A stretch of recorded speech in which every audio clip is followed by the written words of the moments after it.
together. You mean we would sell the bodies to the doctors together? To dig them up? There'll be no digging. The kirkyards are too well guarded. We will, so to speak, burk them.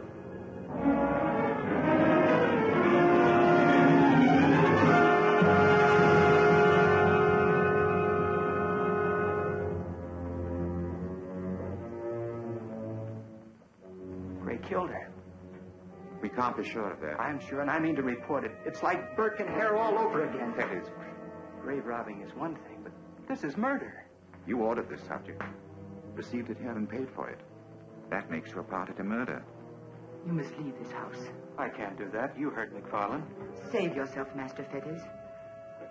Look at McFarlane. Gray, I must be rid of you.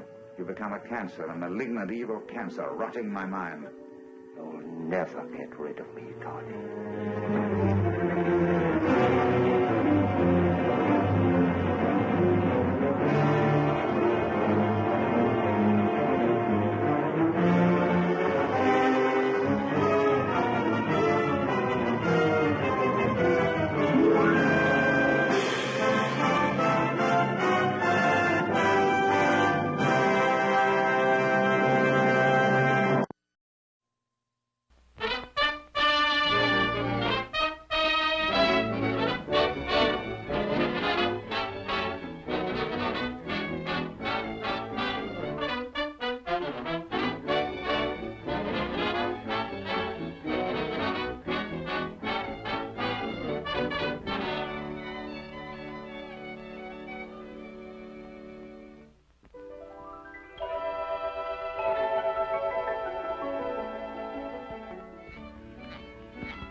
Nice going, kid. Eh, with the wings, I could be a great guy, too. 1, 2, 3, alley-oop.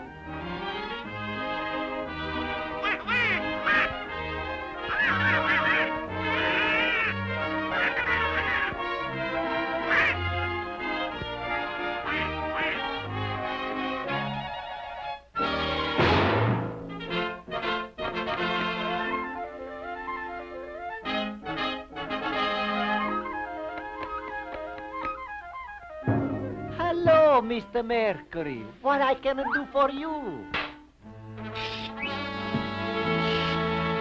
Then, Spot, I want you should fix these shoes and fix them in a hurry up.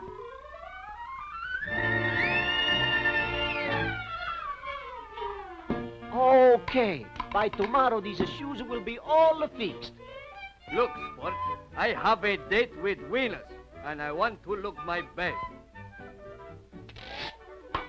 You fix these shoes by 3 o'clock, or I go now to Joe King Pobolo's restaurant for hot dog to make me strong. I hope you choke.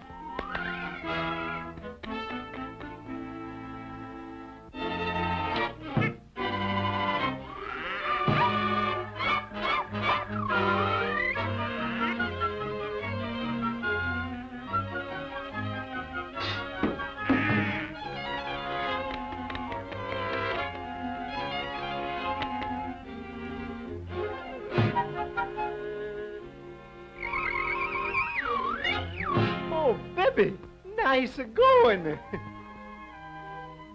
Look, we got a time for just one little ride.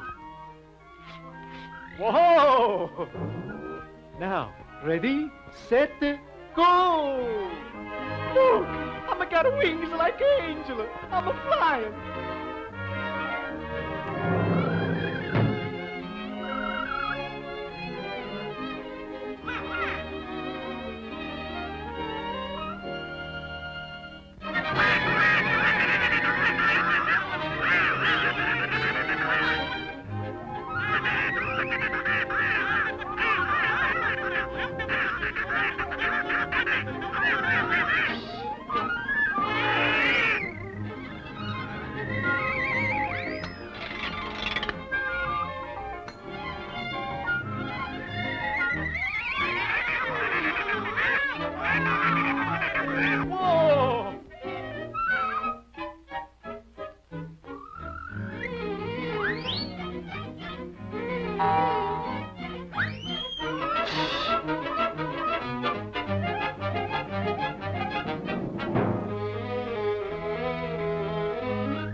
Oh, mamma mia, you little bambino.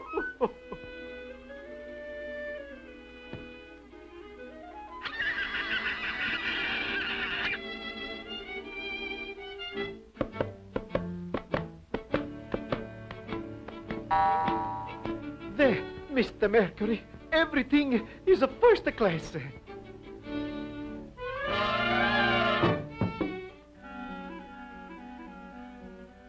They're lazy, but I wake them up.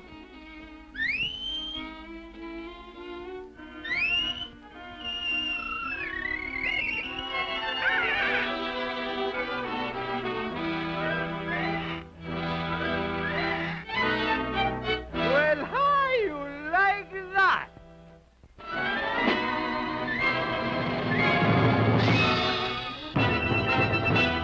Some fun, eh? What?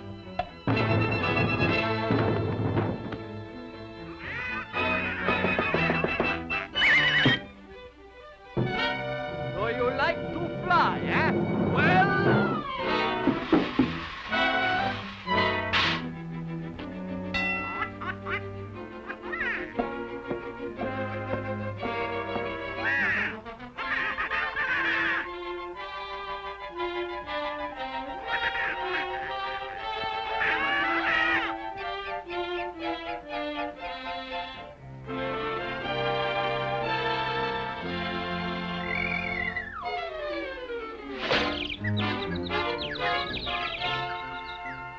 I got wings like an angel. I'm a flying.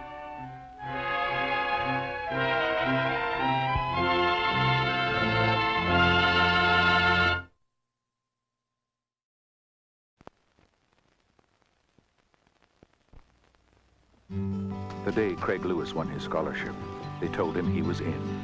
Delts, best frat on campus. And he fell for it. The next thing he knew, he was up to his neck in the hazing. Jeff East, Jim Bolson, Brad David, and the brilliant young star from American Graffiti, Charlie Martin Smith.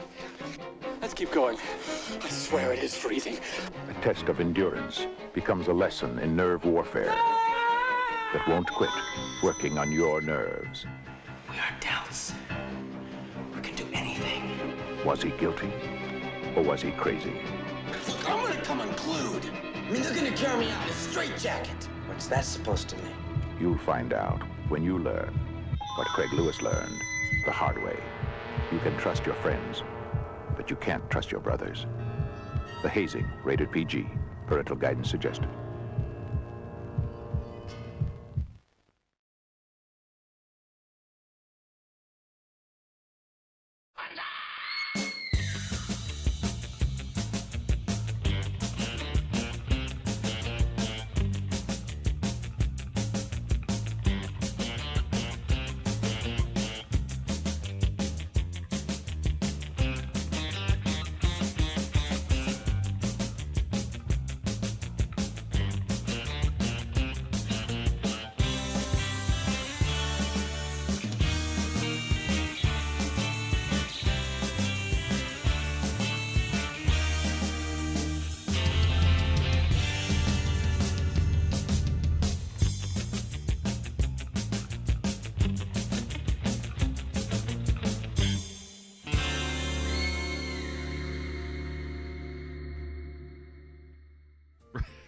Good evening, goblins and ghouls, and welcome to the Friday Night Scream Stream. I'm your host, Spakenstein, joined as always by my very good friend, Mr. Evan Sink. Good evening, everybody. How we doing tonight, Evan? So good, so good. Finally, Friday. We're back. We're back. We're back. We've been away kinda on Friday. Yeah, we had a little bit. We took a week off, and anytime we take a week off, it feels like we took 5 weeks off. It always feels like a long time. Yeah. You know what they say? You use it or you lose it. Well, we're you know what? That's why we're back on it. We're back on top of it through the rest of this summer. And of course, we are getting careening to the last few weeks in our Summer of Schlock returns. So we're living up these last few weeks that we got. No more breaks. We're gonna get through to the end. So I hope everybody's been doing, at that week off that you found some other ways to chillax, Yeah. Maybe you watched another movie. Another public domain horror movie, Maybe you curated your own Scream Stream movie night. Who knows? Whatever the case is, it's we're back. You can relax if you admit, because I know that our invaluable commentary on these movies was sorely missed. So I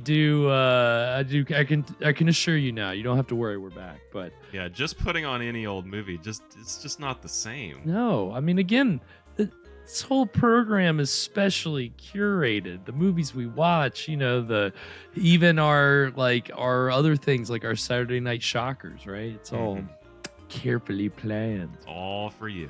It's all, well, I mean, our wonderful audience, which Spark in the chat tonight. And, yeah, what's up, Spark? I hope you've been doing well. I hope everybody's been doing well. It's again, you can relax now. We're here. We're back. So, don't worry about it. Don't worry. You guys don't have to be scared anymore. We're back. It's okay.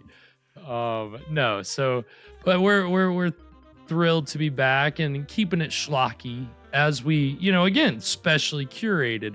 This summer of Schlock has been, I'd say, pretty on par with the first summer of Schlock. So right? Yeah, we've definitely had some schlocktastic movies. We have definitely last I guess movie, which was 2 weeks ago. That was something entirely out of left field for us, kind of in its style and production and all that stuff. So it's nice to kind of get back to, just some good old 50s cheese. Because last movie was late 70s, right? There's always like a little, just a kind of strangeness to those later movies that ended up in the public domain. But right, yeah. By the 70s, not just anything's landing in the public domain. No, it's usually some fucking weird shit. Look at me, my hair's driving me crazy right now. I gotta fix it. It's gonna. Oh, we got a stray. I got so many strays, dude. It's gonna kill me. It doesn't matter. There we go. Stand by. Yeah, no, it's good. So we're getting back to our bread and butter, which is late 50s, super low budget, super short comparatively. Okay. We're used to these. We're back home. Back home to these in and out 1 hour, lower than B horror films, which tonight's film is really, again, I don't know if it's so bad it's good, but this is one of those that was shown early on Mystery Science Theater and, has been kind of lampooned for its poor quality. But I'm interested because the plot and all that's very interesting, because tonight we are watching Ring of Terror from 1961. And this is kind of, it's funny because when you think of college set horror movies, you're like, oh yeah, there's been a bunch of those. But at this time, that wasn't really necessarily like a thing, like a horror movie set at a college. And it's, in this case, fraternity students who I think are also med students who are getting involved in some dangerous like pranks and hazings in order to, get initiated into this fraternity, right? And that's a plot that has been used in like dramas and horror movies and, kind of starting more in the 70s and then through with the 80s and slashers. We'll get into all that tonight. But this really, this is kind of an early example of that and taking like urban legends about, college students doing dares and those kind of legends about people doing scary dares and the terrible things happening. I mean, it's I believe that's what's in store for us tonight. So it's some urban legend stuff, and it should be a lot of fun. It's all kinds of good stuff, hopefully. Speaking of good stuff, as always, Evan brings us a spectacular cocktail. Okay. To pair with it. I'm raising the bar. Hype me up a little more. Our big time, dude. Spectacular cocktail to pair with the evening's film and a little segment which this season he calls It's Schlocktail Hour. And what's the time for tonight, Evan? It's time to talk about jewelry, actually. Let's talk about jewelry. So Garrett, I think I've noticed you're not really much of a jewelry guy. No, right? No. Now, the Instagram account for this show has received spam messages from companies who are offering to send us jewelry to wear on the show. Really? And it's like horror. It's like horror looking jewelry too. Okay. But it's definitely spammy type stuff. Yeah. And so But so did the thought cross my mind? Sure. How could I rock this jewelry? But as you can see, I'm not much of a. How much would you have to be paid to wear a jack-o'-lantern nose ring on this show? Well, is it like a real nose ring when I have to get my nose pierced, or is it just like a fake that I can just like clip on? Let's say real. I don't know. If I start getting piercings, man, I'll start getting tattoos, and then just the whole. Oh no! Yeah, the floodgates are gonna be open. You're gonna be hanging out with some bad people. Yeah, I'm gonna get in with the wrong crowd on the other side of the tracks. Again, tonight's movie, it's coming from the late 50s, where our morals are very uptight and very serious, and these youth, it's a problematic. These delinquents, man, they're out here. They're causing trouble for all the good kids. Yeah, they're stealing all the jewelry off our dead bodies. Because that's I don't think that's too much of a spoiler. No, I mean, again, the title is Ring of Terror, and I don't know how much. I don't know if that really aspect of the plot where I think one of the dares is that he has to get like a ring off a dead body. That may not like enter in until like the end. Oh, what is this, a serial episode? Well. Okay, we'll put a pin in that. Yeah, we'll put a pin in that. Okay, but anyway, we've got a jewelry movie tonight. We've got a ring is in this at some point in some capacity, I guess. Yes, absolutely. So whenever I was trying to come up with the recipe for this week's drink, my thought is, we'll do something jewelry related, right? And my first thought there was the old engagement ring in the glass of wine bit. Yes. Yeah. Okay. Which I don't. Okay. Do people actually like that? By the way, because I just feel like it gets your ring all sticky. Like, gee, thanks. Now I got a sticky diamond. I think it would. I think it would be more. Yeah, who wants a sticky diamond? Yeah. I don't know. That sounds like a... I got to get this cleaned now. Sticky diamond also sounds like a cocktail or something. Really, we're getting off to a great start in this engagement. Yeah, very sticky. That's the secret to a successful. Yeah, it's started off sticky. Yeah, that's how you keep a good relationship. You just stay sticky. Stay sticky. But so that's the idea we're going for tonight. So I'm calling tonight's drink the Ring Bearer. There it is. If you'd like to make your own Ring Bearer, you'll need some Moscato d'Asti, some sweet tea, some Campari, a couple dashes of bitters, and the special ingredient for this week. I've been having a lot of success with the candy this season. Yes. And it's very helpful that there just so happens to be candy jewelry. So we've got a ring pop garnish. It's perfect. And pretty much all season, we've had kind of a through line where I'm kind of like crossing two like tastes, you know, like we've had like sweet and sour, sweet and spicy, right, etc. Sweet and salty, which yes, if you've watched the most recent that. Short on our YouTube channel, you'll remember that one. Pretty salty. Yeah, we were pretty salty about it. But what we have tonight, you know, I don't break out the Campari super often, but it's a bitter liqueur. So we've got sweet and bitter.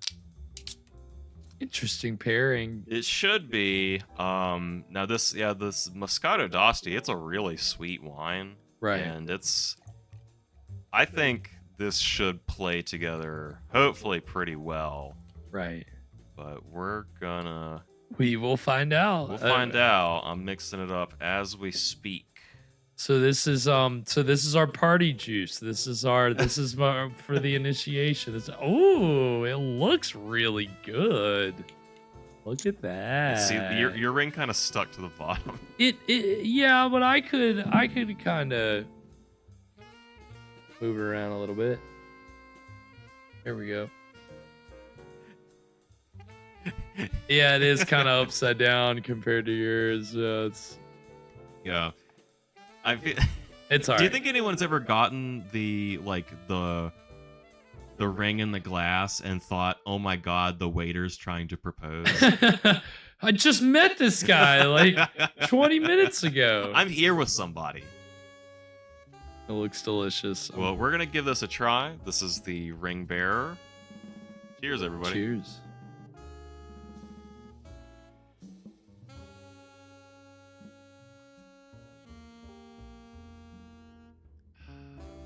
It's good. It's good. Refreshing. It actually is. It's very good. Yeah. It's got a complexity to it. It does. It's not too bitter, but it is there. Yeah, you can taste it. There's definitely the sweetness is like it's a perfect balance almost. Like they didn't really get too much bitter. I mean, if anything, I'm getting more of the bitterness. Like now, it's kind of sinking right. in, Yeah, it's right? kind of sit. But that sweet, after. yeah, kind of it brings it in kind of nicely, and yeah, like you said, complex. It's a good one. It is good. If you were gonna try one out of these silly things that we make, you know, this isn't a bad one to try. This is definitely a good one. It's light, right? It's not like a. Trying to think of again. It's not the one that we with the salt, right? Right. It's not that one. So. That was a bigger swing, I think. Well, and I think it was successful because it was perfectly on theme. It's just it was a lot. It was a heavier cocktail, right? I mean, it was a shot, really, wasn't it? Or I think no, it was a whole. It should have been a shot. Yeah, that's what you were saying. It should have, because it was strong. Yeah. That was the thing. It was strong. It was heavy. This is very like light and like you said, refreshing. Almost. Yeah, it's lighter. I feel like with a lot of these recipes, sometimes I get like kind of caught up on, what's the spirit? I gotta have some kind of liquor in it. Right. And you don't necessarily have to. You can just have like a liqueur. You could have, there are things that are just beer plus something, or cider plus something, and it's just a lighter drink. Right. Yeah. No, I mean, I think this is a good, I think a good touch for this film. Something light. Again, I think this is this will be a bit of a lighter film. Something light for our hazing movie. Yeah, right. Well, and again, I don't know. So there's some interesting aspects to it. I haven't seen this before, so I don't really know how much they're leaning into the fraternity hazing stuff. And there's also a medical student angle, which brings its own set of like urban legends with it, which we'll talk about all that tonight. That's why, like, story wise, this is very interesting to me. Production wise, it's again, there's not a lot of information about it, but just the people involved in it, and more so what they would go on to do after this film, is what's really interesting. Okay. Almost every member of the crew kind of went on to be involved in at least one important film from the 70s or 80s. Okay, like, it's so we've got kind of a cultural crossroads here. You do, and meeting of the minds. Yeah, I mean, that's kind of the cool thing about these independent efforts, which I think I erroneously stated teasing this film last week that it was a regional film. And it's not really, because it's, it's out of California. Now, this was just kind of a group of like indie people that had all worked together, and we'll talk about their relationship and all that and how they got together to make this film. But it wasn't like this was some established production company that financed this, and and it wasn't picked up and distributed by like a AIP or anything like that. It was very like through and through an indie effort. Not super successful, but again, these people involved went on to find different levels of success, which may surprise you. So we will get into all that tonight. That's going to be a lot of fun. Yeah, I'm excited. Anything else before we get into it tonight, Evan? Do people in med school even have time to haze each other? You would think that they would. You would think if they had any time, they would just way too sleep. Buried in the books, I guess that's why, there were never any, which I wasn't even planning on getting into this talk tonight, but college sex comedies, there was no med student sex comedy. I don't know, I could be wrong about that. Maybe there was. I guess those guys didn't need to study, again, the whole like fodder that college, like a college location, like college setting, can lead to comedy, drama, horror. It's kind of funny, and so we'll see just how much wacky shenanigans these med students are getting into. Yeah, I want to see him do a keg stand. Oh my god, yeah. Well, to be initiated, you gotta do it with formaldehyde. You gotta be able to do. You have to go at least 15 seconds. You gotta do a shot of formaldehyde, bro. Yeah, this is your. If you want to be a member of this, if you want to be what were they? Oh, I'm trying to remember what they were calling themselves in the trailer. The Delts. If you want to be a member of the Delts, you're gonna have to drink this formaldehyde. Oh my god, he did it! He actually did it! Oh. Yeah. And then inevitably they'll have a toga party, right? That's how college works, right? Well, you're already wearing a white coat. You just kind of. Oh yeah, you just kind of drape it over your shoulder a little strangely. Yeah, it works. He needs to spend money on a sheet when you just use your lab coat. Well, we'll see what these wacky med students get into. Well, on that note, we're going to go ahead and get into the exciting beginning of Ring of Terror right now.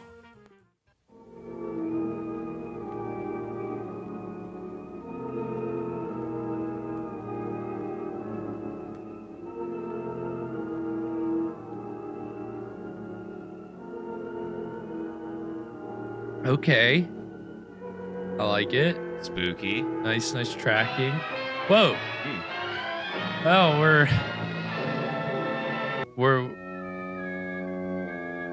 somebody just does not like how long this movie is. So like, you're taking too long.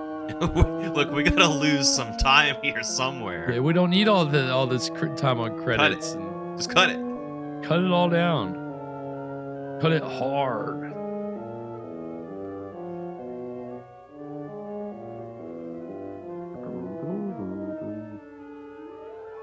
Ooh.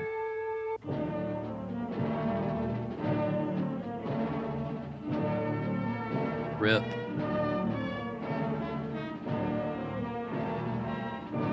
Quiet funeral when you're walking in single file. Nobody's really having a conversation. Maybe some of the pallbearers are. What are those bow ties called? I don't know. Where you said it was made in California? Yeah.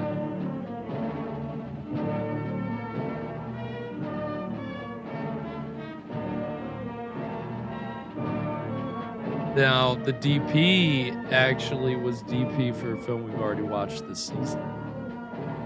Which one? The Phantom from 10,000 Leagues.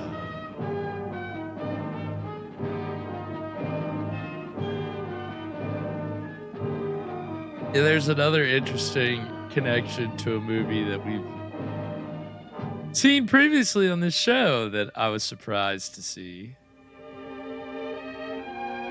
Keeping it on theme. There's actually a few connections that are wild. I'm going to get into it during the first break.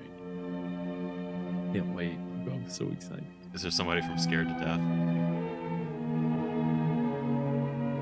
Just wait, Evan. I'm ruining it. You ruined it. You ruined it. Another one. Another. Yeah, bro.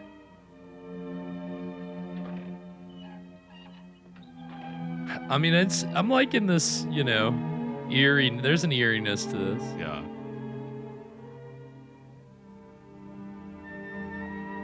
R.J. Dobson. Good evening, friends. Let me invite you for a stroll down Graveyard Lane, where beauty and love abide. And in death, we are born to eternal life. Not Criswell. What are you doing here?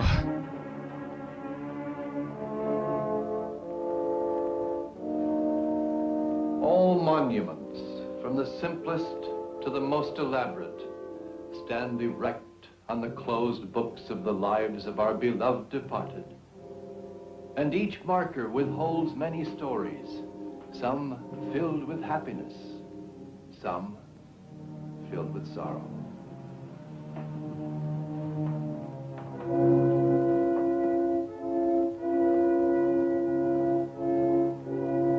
Is this the criminologist from Rocky Horror Picture Show? What would Just they a jump do to the left. if they had the chance to relive their lives again? What would you do?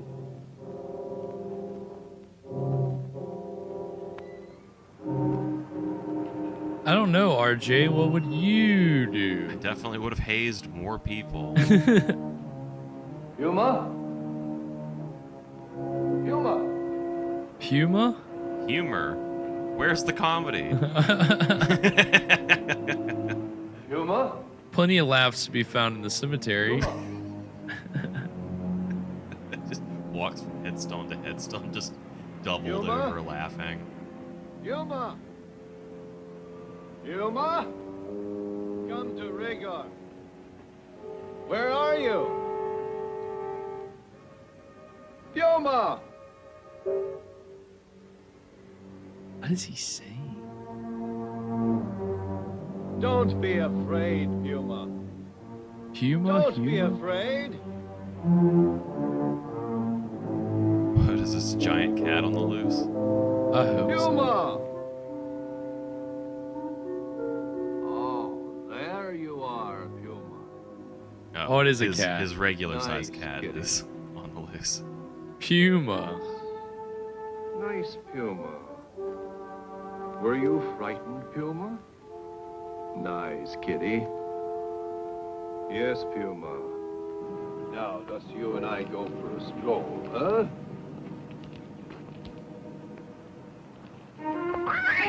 Oh, dang. I'm sorry, Puma. I didn't mean to step on you. Puma? Puma! Puma! Sure, guy. Puma? Puma? Puma! Yeah, if you keep yelling at the cat, I'm sure that it'll eventually come right to you. Yeah, cats. You know how cats respond to being yelled at?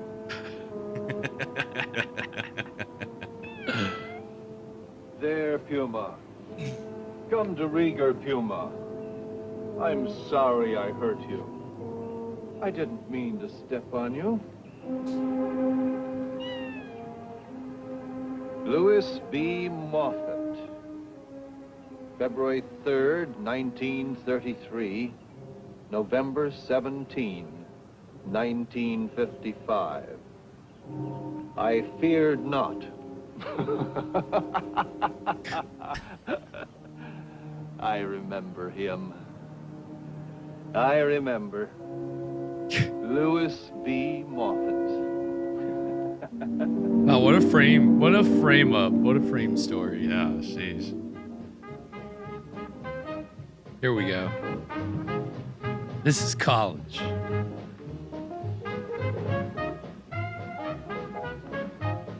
Wow, what's the point of going to college if he's just gonna die Hey, go in the anyway? cafeteria. Anybody hungry? Just waiting for you. I'm ready. Come on, Lou. The girls will be there. Where are you going? To the cafeteria. Oh, not now. Maybe later.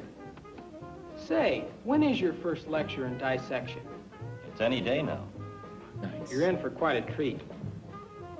Professor Rayburn is a terrific cut-up. Say, how's your stomach, Lou? Physically, I'm fine, but technically, well, that's another story. I gotta keep hitting the books.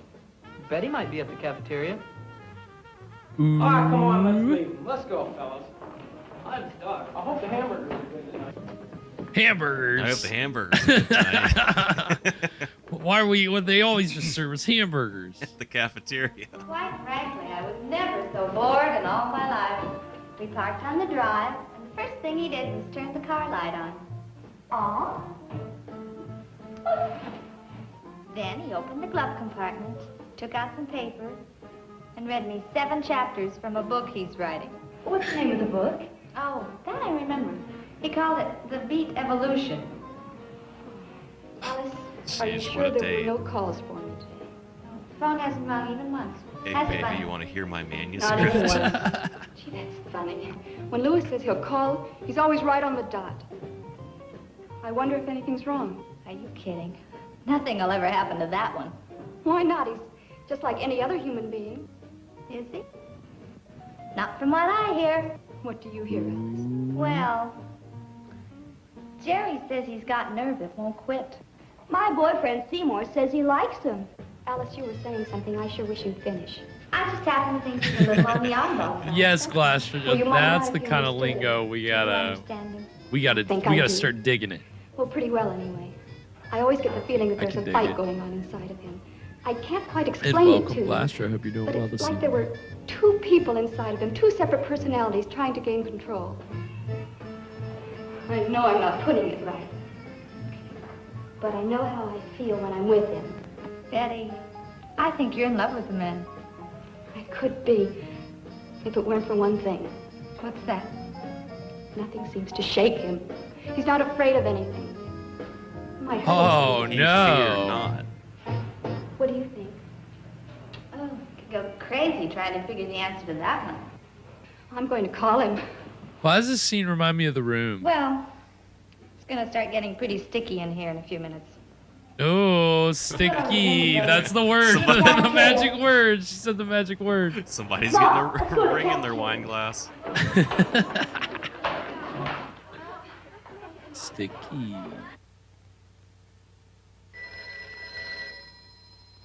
God, look at him. Look at how not scared he is. He's so not scared, he doesn't even need to This is eat. Louis Moffat. Betty, I missed you at the cafeteria. I was at the hairdresser's. Oh? On account of our date? What else? Well, you're going to be the slickest chick at that ever-loving hop. What are you doing? The slickest chick at that ever-loving hop. Well, the gang have gone down to the cafeteria. Would you like to join them? Pick you up. Now, that's what I call service. Send Mr. Moffat's car around to the door, James.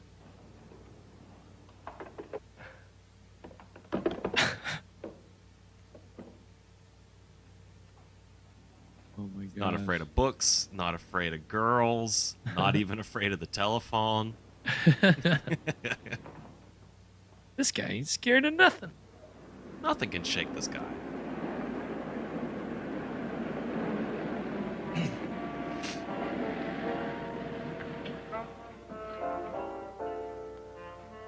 Gee, you must have jets on this heap. My launching pad Is is that only 3 blocks Lewis? away, Let's remember? give him a scare. Let's continue. To the moon. To the moon. Can't we spend a quiet evening, like alone?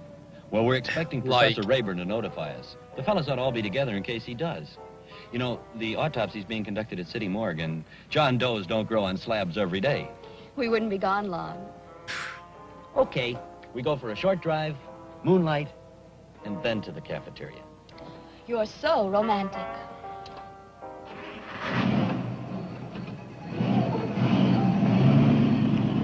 God, such a giant car, dude. Like, and it's just the, you know, like it's not passenger space that takes the most room. It's the front and the back.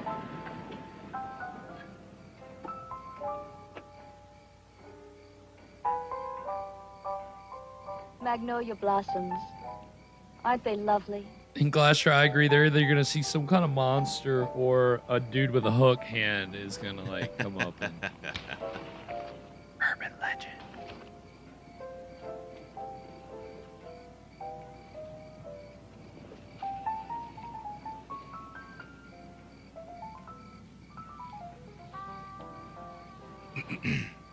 I wish you were studying law or architecture or engineering or anything except medicine.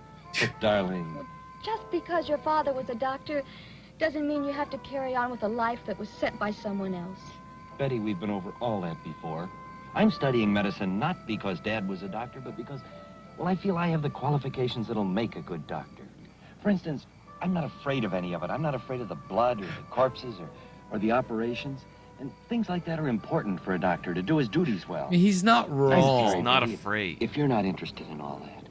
It's my fault, darling. I'll never bring up the subject again. Well, this relationship's definitely gonna end well. Do you think that when this guy was interviewing to get into med school, he said, so what makes you qualified to be a med student? I'm not afraid of anything. I'm not afraid of anything. You're accepted. Hey, how much you want to bet he's not going to be afraid of the snake?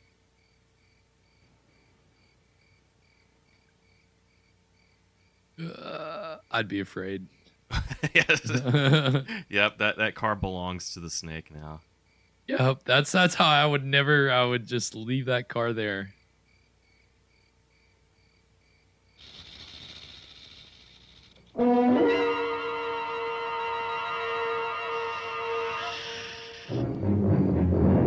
But she's not really afraid either.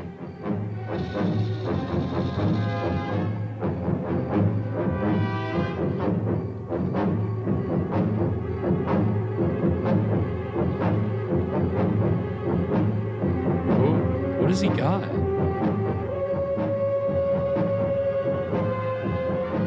A stick? A stick. I thought he had like a knife or something. Oh!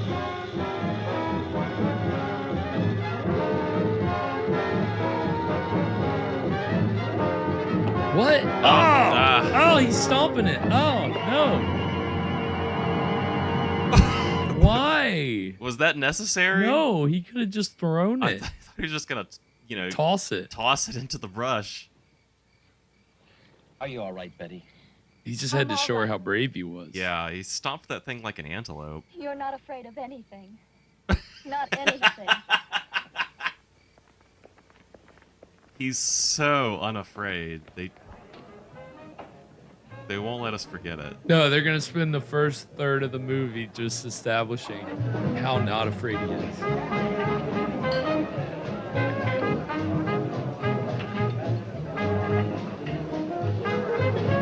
Oh yeah, ye campus cool cats. The cool cats.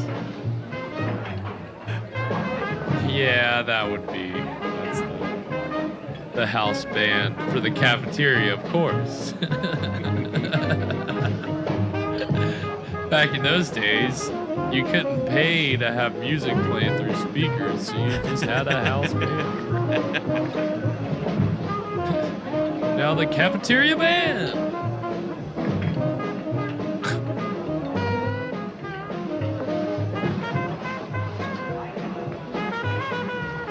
Now this is really tame dancing.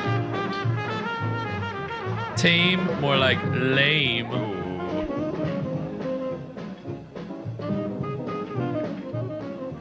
Ragdoll, which one of the 3 sodas did you like the best? Oh, honey pep, I enjoy them all. Watusi, I'd yeah. try a raspberry.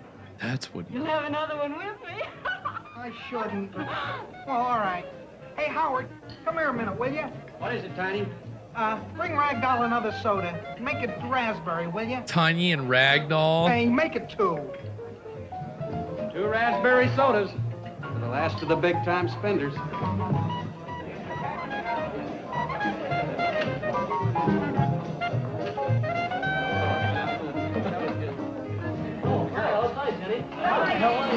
They all got their pops. I don't know. I wonder what happened to him. Oh, if I know him, he's still at his desk. Odd fellow, that Moffat. Rarely mixes with anybody or anything. Just books, classes, and more books. You're forgetting Betty Crawford. What she sees in him, I'll never know. She's beautiful and smart, too. Yeah, she's very devoted to him. Doesn't play the field. Like some girls I know.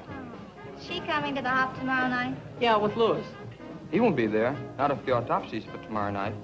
Him and 15 other guys. All of you will be dancing with tears in your eyes. Because the boy in your arms is a girl. You doctors to be always spoil our social life with your all-night study routine. That's all part of a doctor's training. Getting used to the irregular hours of a doctor's life.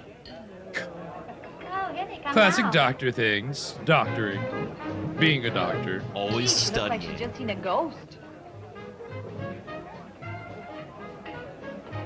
Saw a ghost of a snake. The one that he stomped on. Tell me you took her to the morgue to look at all the dead bodies. I just had a rendezvous with the rattlesnake. It crawled into the car while we were parked. But Lewis killed it. Gee, no wonder she's pale. I'd have fainted.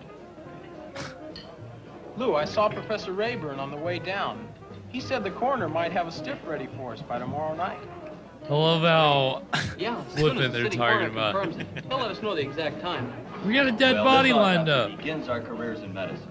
And anyway, maybe it won't happen tomorrow night. Oh, my body guy came through. Oh, boy, did that look crazy. And here's your check.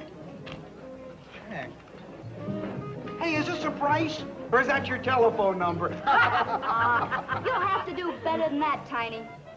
I heard that one about 5 years ago. It was a joke about my cute taste then. Come on, let's eat. Jesus. It's too much great. food. It's making me feel full. Saccharin tablets. Help to keep the weight down. I gotta make that fraternity. I don't think he's gonna make it.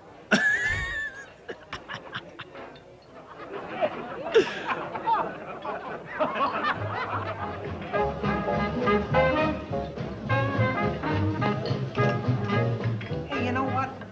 I heard that music is a real Yeah, this fine is form of actually exercise. Curly Joe. Especially dancing to it, too. You wanna? Sure. Come on. Oh, they're gonna get out here and tear it up. Look at them go.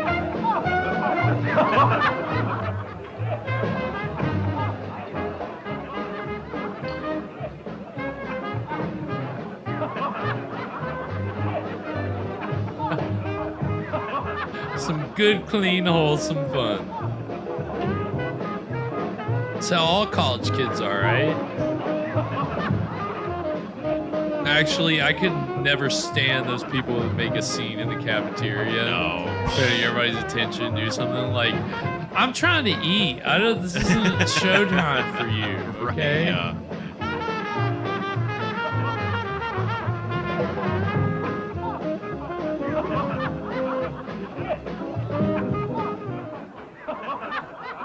When you were in school, did you guys have... Oh, go ahead. That'll take us to our first break. Continue your question, Evan. So when you were in school, did you guys have the, like, roving a cappella groups?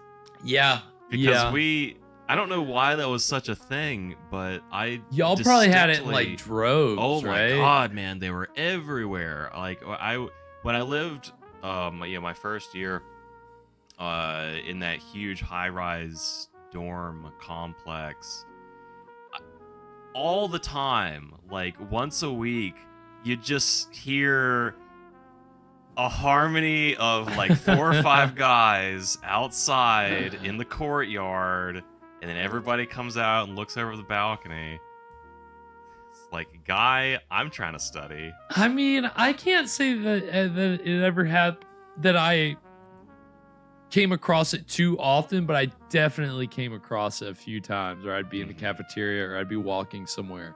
And then all of a sudden there's just, people singing. Yeah, all of a sudden harmonies, and you're just like, oh my God, let me get from point A to point B without getting wrapped up into this in any way. What is it? Why is that such a thing on college campuses? I don't know. And it's not like I never really had any bad experiences where I got like held up. But you're trying to go somewhere. You got things to do. And a college student, you got your schedule, or you got you gotta beat the traffic. You gotta get to class. Right. But you're a pedestrian, so you can't just honk. No, and so then when somebody decides that they're gonna hold everything up to do their thing, you're just like, all you can do is yell. Yeah, well, that's so okay, riddle me this. How come it's socially acceptable to honk a horn at somebody when you're driving, but it's not socially acceptable to yell at someone if they're holding up foot traffic?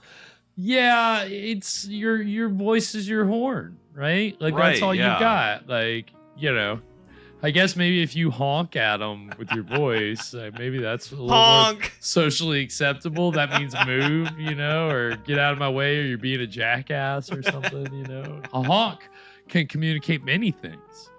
So, I don't know. Yes, college, don't even get us started. What an experience college. So all the memories just come flooding back. This movie, look at it. They're just taking us right back to campus, aren't they? Mm-hmm. So it's the first third of Ring of Terror, and so far, little terror, a lot of. Yeah, not much of anything has happened so far. No, we had the atmospheric but inconsequential frame story at the beginning, which, again, they were trying to set a tone and a mood, but it was just kind of pointless, Yeah. Here's this creepy cemetery caretaker. Ooh. All right, we've seen it. But, I mean, again, for a movie that's only an hour, I mean, I'd say it's moving fairly briskly. Yeah, I mean, it's like not much has happened, but at least they're keeping the energy up. It's not as stodgy as some. We do get some hour-long movies that just really don't.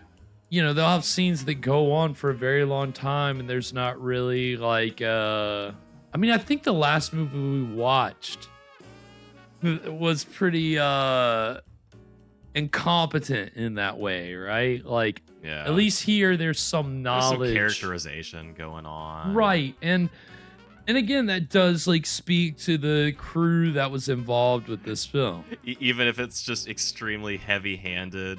Did you Right. know that guy's not afraid of anything? Yeah, right. It's exactly it's room level dialogue. It's all very on the nose. There's no subtext whatsoever. But I mean, it's keeping the attention, right? And that's the thing. I mean, the people involved with this, you know, they came from television. That's kind of Okay. now that's kind of a generalization. They all kind of came from different spots, but where these people, pretty much everybody involved in tonight's movie and the crew had worked together on one of two TV shows. And so like the main person behind this is obviously the director, Clark Palo, which, you know, in the reviews and things for this movie, a lot of people were making fun of the fact that this is a low budget movie and his last name is Palo. But they're like, oh yeah, I bet he wasn't paid much. And it's like, all right, Mr. Dad, Palo. get out of here. Gosh. But this was the only feature that he directed, but he had been a television director. And he actually got his start in doing Poverty Row Westerns in the 40s, like as a assistant director. Funny enough, on a bunch of Westerns starring Crash Corrigan, who we saw last summer when we watched Undersea Kingdom. And so, like, because Corrigan made like dozens of Westerns in like just a few years. And so Palo worked on a lot of those as an assistant director. And then he got into television. And apparently one of the early productions that he worked on was, again, another interesting connection to this season, the Gene Autry Show. Oh. He was an assistant director on the Gene Autry Show. Okay, small world. Right. And so then Gene Autry and his company also produced another show called Death Valley Days, which was a long-running anthology series. And so for a few years, Palo was like an assistant director and a director on Death Valley Days. And he met a lot of the people that would be in the crew on that television production, which again, executive produced by Gene Autry. So you're gonna love the, you know, this guy worked for Crash Corrigan and Gene Autry. And so then after Death Valley Days, he did another TV show with a lot of the people involved called Sky King, which was not produced by Gene Autry, but it kind of reminds me of Phantom Empire in a way, because it's about this guy who lives on this ranch and he's like fighting crime and doing all this stuff, but he's got like a plane, like a Cessna that he like flies around. So he's the Sky King. And he's got this ranch. He has this ranch and he's a cowboy, but he also has a plane. He's also a pilot. And He's he also a solves pilot. crimes. Right. Yeah, no, essentially. So, and that actually started as a radio show and then was a television show. So pretty much most of the people were involved in different capacities on either Death Valley Days or Sky King. And actually Sky King ended in March 1959. And by October 1959, they had announced in Variety that filming on tonight's movie was completed. So literally that TV show ended and they were like, hey, like all the people I've worked on, let's get together. Let's make a low budget horror movie. And within a span of April, May, June, July, August, like 6 months, they had a movie done. I mean, so that's a very fast production. A fast turnaround. But you know, they you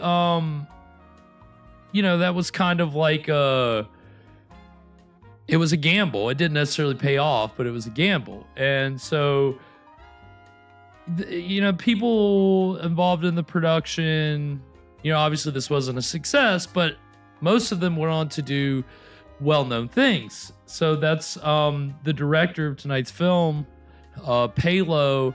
He this was the only feature he directed. He did a lot of assistant directing and some producing.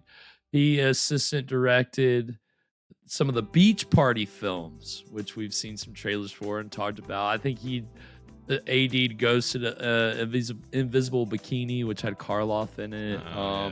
So he did a few of those. But some of his more well-known credits or producing credits, probably the crown jewel, is he's the associate producer and production manager on Close Encounters of the Third Kind. Oh, okay. Yeah, isn't that a left? It's completely out of left field. That's a big step up, right? Yeah, I was surprised when I saw that.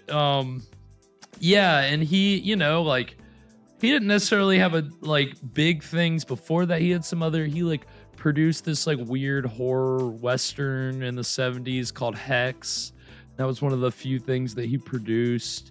He executive produced a movie called Bog, a horror movie about a bog monster, which I was going to show the trailer for, but I didn't. I chose some other horror movies that he did after Close Encounters.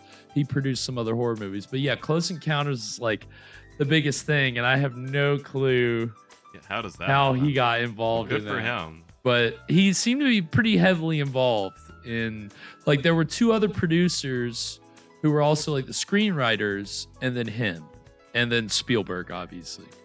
Glass, I have not seen Bog, but there was a few other crew members from tonight's film that also later worked on Bog. I guess again because of the Palo connection.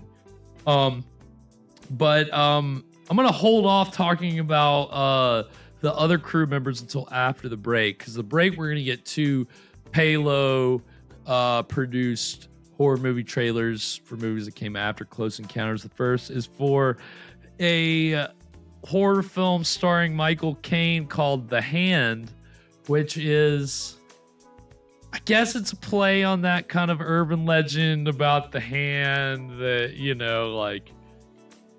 it's an evil hand, or there's an accident, the guy's hand is damaged, and then the murderer's hand. The murderer's hand, yeah, that kind of whole story. And then, funny enough, I said that one of the TV series that all these people worked on together was called Death Valley Days. Well, the second trailer is for a horror movie that Palo produced entitled Death Valley. And it's, this family being terrorized in the desert in Death Valley when they're on vacation. It's got Peter Billingsley from Christmas Story. I think it was his first movie, so it's funny to see him in a horror movie. So it's a funny thing about the director for tonight's film is that he kind of continued to have some interesting entries in the horror realm, and then a totally out of left field big time credit.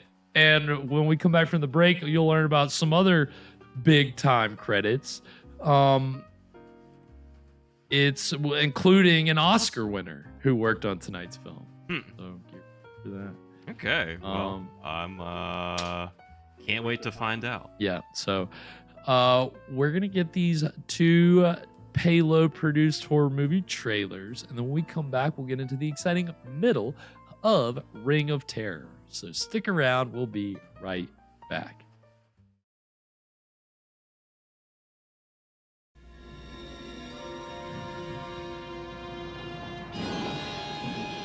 You think I've done something wrong, don't you? Terror he could not forget.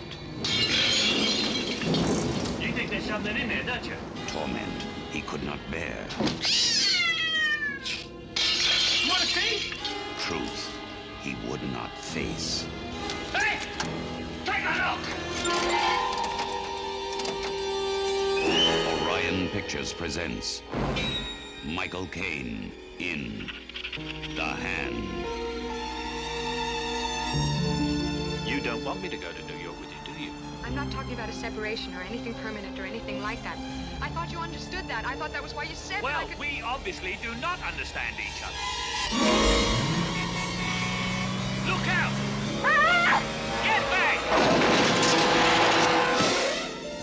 How does it feel? Like still there. My fingers. I've been moving. You'll have phantom feelings for years. Heat, irritation, pain. Your memory is still feeding familiar sensations of having a handle on your nerve endings. What have you been doing during these blackouts? Misplacing things.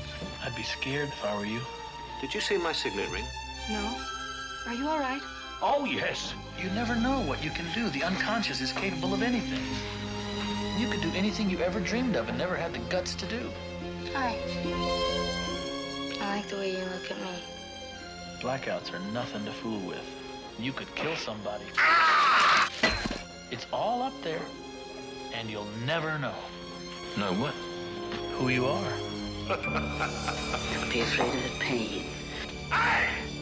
Tell me what you're feeling. You're trying to kill me, aren't you?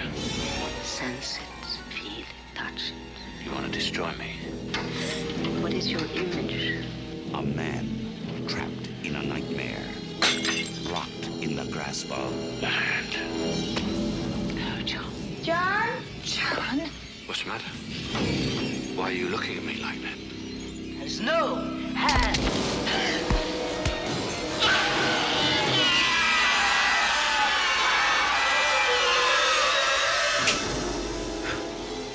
Michael Caine in The Hand.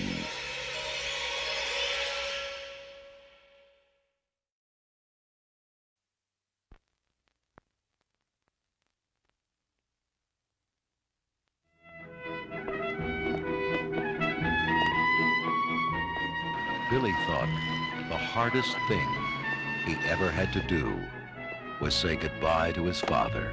Listen, will you write me a postcard? Sure. He was wrong. He thought meeting his mother's new boyfriend would be even harder. Come on. What do you see the trip I got planned for it? She don't love it. I hope so. He was wrong again.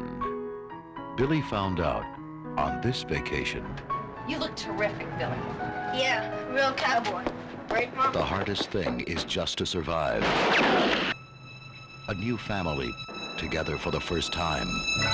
Here in Death Valley, they'll be secluded, isolated, but not quite alone. In the mind of a madman, they have been chosen. On a road to nowhere, they are being hunted. And when the sunlight dies in Death Valley, he will come for them.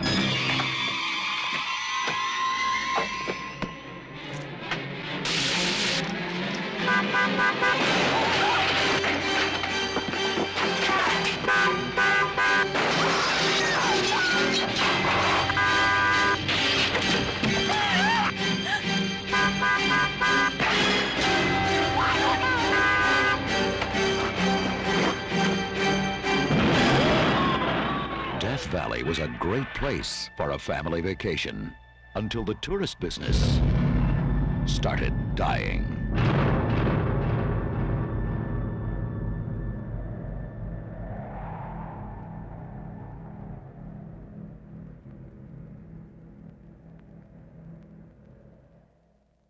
Some credit. So that was the trailers for The Hand and Death Valley, two Clark Palo produced horror films. And again, it's just so funny because they, you know, I mean, Palo obviously had, you know, experience as an assistant director, but I guess Ring of Terror, he got that one opportunity to direct a movie and was like, you know what? I'll just produce. I don't need all this. I don't know if this was just too much for him or what, but he had a great crew on this. Like, and it's kind of weird, right? Like the producer for tonight's movie, Alfeo Bociccio, was actually an art director on Death Valley Days and Sky King. But he was the producer for this film, interestingly enough. And it was the only film that he produced, but he continued as a production designer and art director, and did films like Scream, Blackula Scream, and TV shows like Charlie's Angels and The $6 Million Man. So he had some, a lot of TV credits and stuff later on. We talked about the DP earlier. He had done Phantom from 10,000 Leagues before this. Yeah. Was he the Oscar winner? No. So the Oscar winner is actually the person credited as the sound editor for tonight's film, and that's Verna Fields. Who Verna Fields is a really, really, really interesting character in Hollywood history. And basically she won an Oscar for editing Jaws. For editing. She became an editor and edited Jaws. And in the early to mid 70s, she was the go-to editor for what was referred to as the new Hollywood directors. So Peter Bogdanovich, Spielberg, George Lucas, they all used her as an editor or a consultant, because she taught film school classes at USC in the 60s. But she actually got her start on Death Valley Days and Sky King doing sound editing. Because she didn't work in the business, and then her husband passed away. So she had to start earning money. So she started doing sound editing on these TV shows, and would edit in her home. Apparently she had equipment to do it in her home. Wow. And use that to pay the bills. And she ended up working her way up, and did a couple movies, one big studio movie, then taught for a while. And then in the 70s, I think she did sound editing for Targets, which is a Bogdanovich movie with Boris Karloff, which is amazing movie. But then she did editing for them. And she was ended up right after Jaws, she was promoted to an executive in charge of production at Universal. She made the jump from editor to one of the first female executives. Man, that's incredible. What a career. She was really trusted and valued by these directors, but also by the people in charge of the studio. And Spielberg, all those guys, they called her Mother Cutter. That was their nickname for her. They really they saw her as an important figure. You wouldn't have maybe some of these movies without her guiding these directors. Yeah, she's definitely kind of, when I saw her name, I was shocked. I was like, Verna Fields? The Verna Fields? What? But she's you said the sound editor on this one? She's the sound editor for this. She started sound editing, and then pay attention to the sound. Yeah, listen, if it sounds really good, it's credit Verna. But like I said, she sound edited those shows. Again, the actual editor for tonight's film was an editor on Death Valley Days and Sky King, and he also edited Night of the Blood Beast, which we saw a couple seasons ago, and he edited a later movie that we will watch on this show entitled Night Tide. And then let's see before we get out of this break. Yeah, one of the camera guys was involved, was the camera operator for Rocky. Let's see. The guy playing Lewis, who's not afraid of anything. Yeah. He started as an actor on those shows. Well, he had he changed his concentration in the industry. He actually got into visual effects work, and apparently did visual effects for Star Wars, for the first Star Wars, A New Hope. Wow. Okay. And so that's a pretty big one. Yeah. And Poltergeist 2, which not as big, but still notable. And he was the production manager on Big Trouble in Little China, which John Carpenter directed. So that's another kind of horror film connection.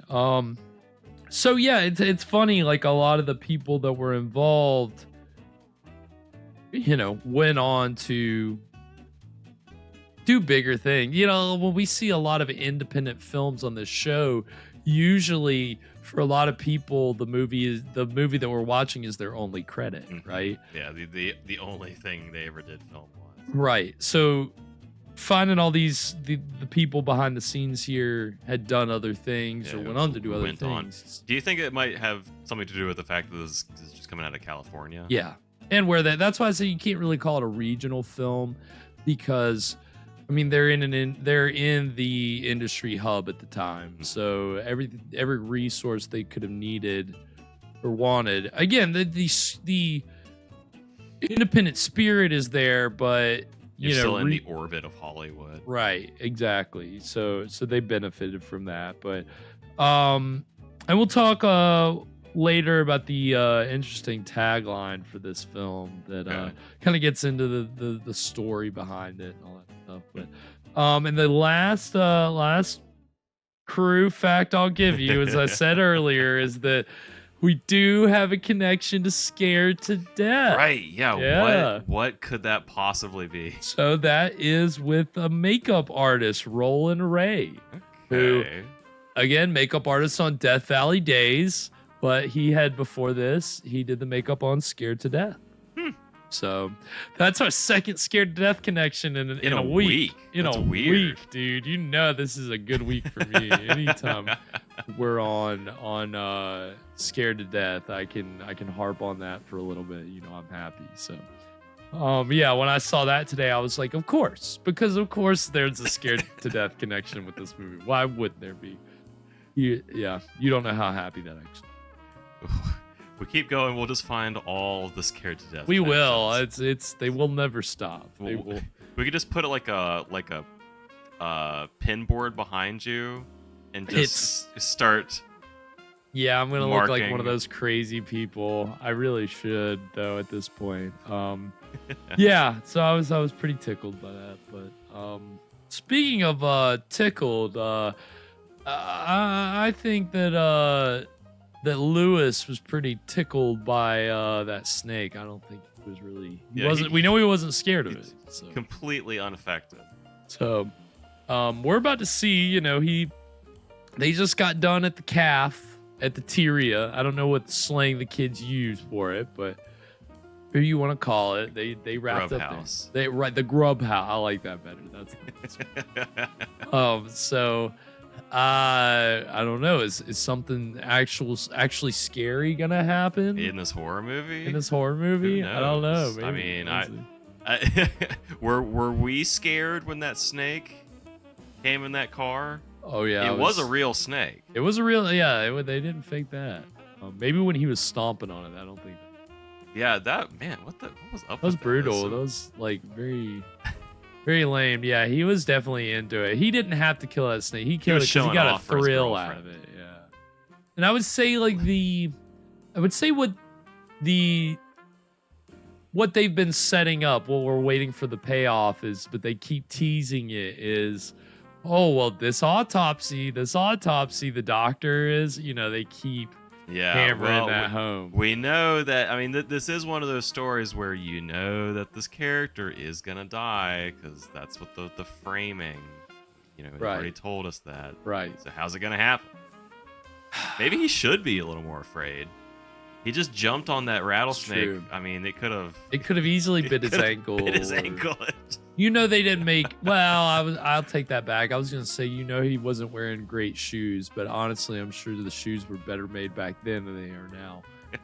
Really cobbled. Yeah, right. Yeah. It was made by that centaur. Right. Exactly. And any cobbler that has a fake Italian accent, and then they tell you they're a Greek cobbler, that's the best kind of cobbler. So. Right. Yeah. Don't ask me how all that worked. That was a ridiculous cartoon. Yeah, so we will see. We'll see what Lewis again, I don't think he's gonna be scared of this dissection, but maybe we'll be. I don't know. We can only hope. Anything else before we get into it, Evan? What could this man be afraid of? I think? What? They're gonna go into to do the dissection. 2 rattlesnakes. Oh, are they gonna pop out of his chest like one of those like the thingies, like the cans of fake peanut like brittle. peanuts, and then and then it's snakes. They're just gonna fly out of there. That would be actually a lot of fun. So. Oh, Chupa Cobbler. Ooh, that's somebody's gonna start like I'm sure it's already a thing, a cryptid themed bakery. Yeah, welcome to my makes, spooky bakery. Yeah, the Chupa Cobbler and that would be so good actually. Yeah, that's sign really me good. up. Sign me up. Well, now I'm gonna have food on my brain for the rest of the show. So thanks a lot, Glad. No, I'm just kidding. I'm just watching them eat before we went to break. I already had food on the brain. So. Their great dinner of 4 sodas and a piece of pie. Giant piece of pie, dude. They It don't looks cut good. you a piece of pie like that anymore, dude. No way. No. That's like over a quarter of the pie. Like that's Oh, there you go. Okay. The Chupa Cobbler. Hey, I would enjoy the hell out of some good Chupa Cobbler. Sure. On that note, we're gonna go ahead and get into the exciting middle of Ring of Terror right now. The frogs look like they're going to provide a lot of kicks this year, Howard. What do you got cooked up for the initiation? Well, the radiology class has some new routines worked out for the budding medics. I hope the boys can take it. I hear they got hold of some stunts tried out at Yale and Cornell. Not to mention jolly old Oxford. They even have one from the University That of was a Naples. terrible accent. Way back. Berlinopoli. So what do you got, a paisan? I'll say the truth. Was that any better? I don't know whether fellas are You know going what to that is? Sounds terrific. Hey, look here. Because they're just so bad. It's not even that they're Not offensive. immediate. They're just not Besides, good. we can't give the pledges out their routines until after The I see how Mario they like make out their first Centaur autopsy, voice which I actor think at will least be committed tonight. more. Jason, bring the bass. Just keep beating this dead horse. You know, if there's one thing that's not funny, a person who thinks that they're the class Rayburn. clown, but they're not really the class clown. Hello, Moffat. Professor Rayburn, may I ask a favor of you? Why, Do they have certainly. class What is it? clowns in med well, school? I understand that you use a student to assist you at your autopsies. Haven't you seen Scrubs? I usually pick seniors. Well, I was wondering if I might help you. That's odd. Most of the fellas try to dodge it. They give me all kinds of lame duck excuses, from heart condition to athlete's foot. Well, I think it'd be very interesting, and, well, may I, sir? Well, all right. I'm not I tell afraid you of what it. you do. You go by the morgue just before class and slip into a surgical gown. And I'll give you your instructions. Well, thank you very much. I appreciate it, sir.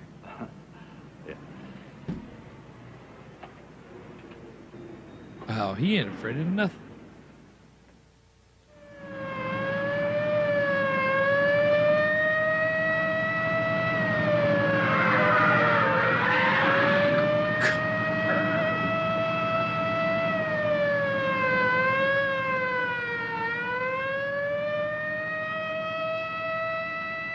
Oh, is this the dead body? Finally. Finally getting to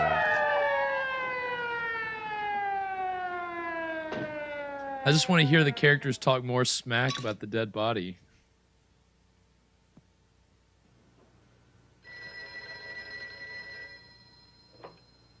Hello? This is Dr. Rayburn.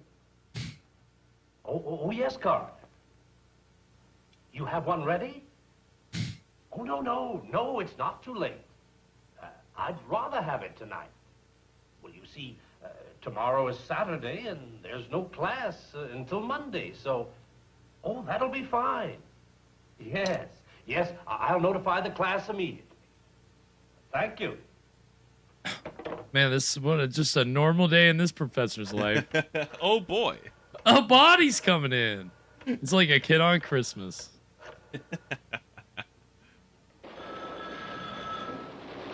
Boys, guess what? The body's in. Hello?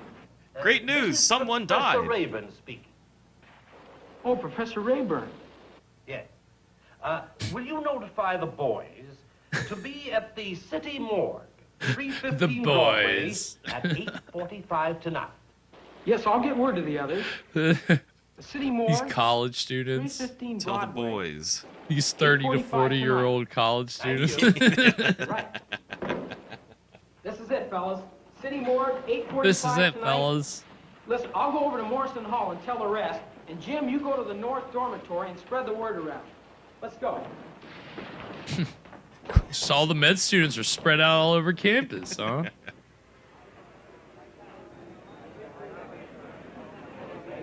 Hurry up, we have to be at the morgue in 15 minutes. Our station wagon.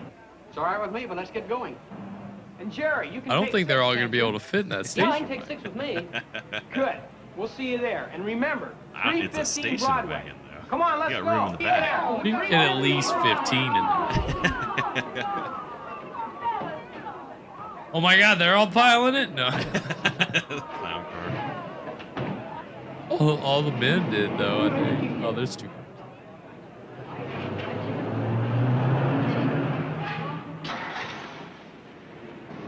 Aww. Stood up. I mean, at least they were all stood up together. That's what happens when all your boyfriends are in med school, I guess. Yeah. If we don't hurry, it might come back to life. That's good. That's a good question. Yeah, they are like, why are you sprinting?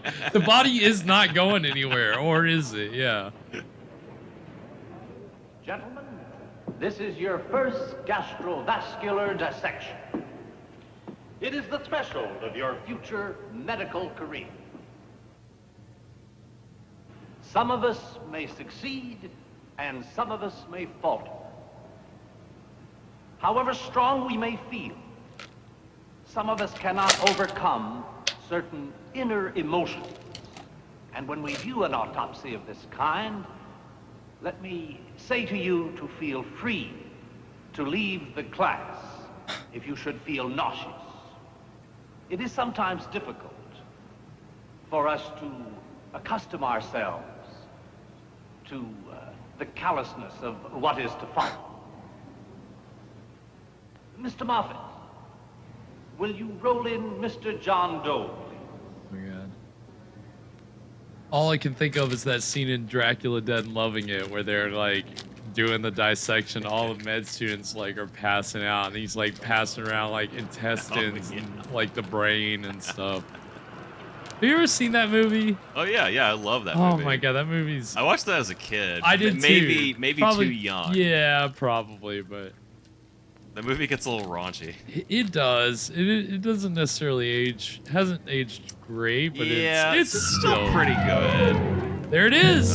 The ring. John Drink. Doe left this world with one possession on him, a gold ring.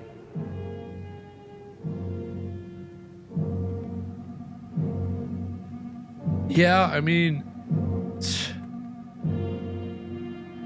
mortician's better than this butcher over here. Pectoral incision.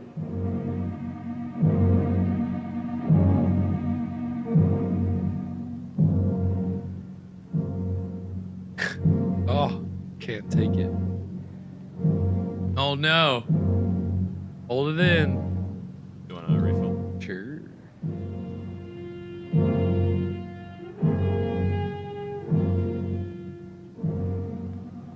Then we follow with an abdominal incision.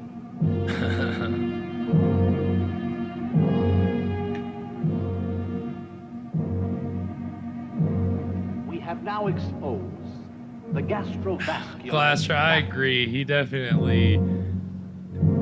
I mean, it's obviously owes a debt to what Dwight Fry did, but it's still.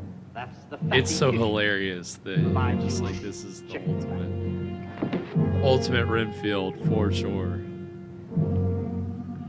We then proceed to the right and locate the duodenum. Can't hack it. Please pay close attention. I'm about to show you some of the striata and some of the non-striata muscles. Now Now, this is most important in the human body. Now, tell you what. Nice. Make the body function. Lesser or greater. He's not taking in a word of this. Nobody is.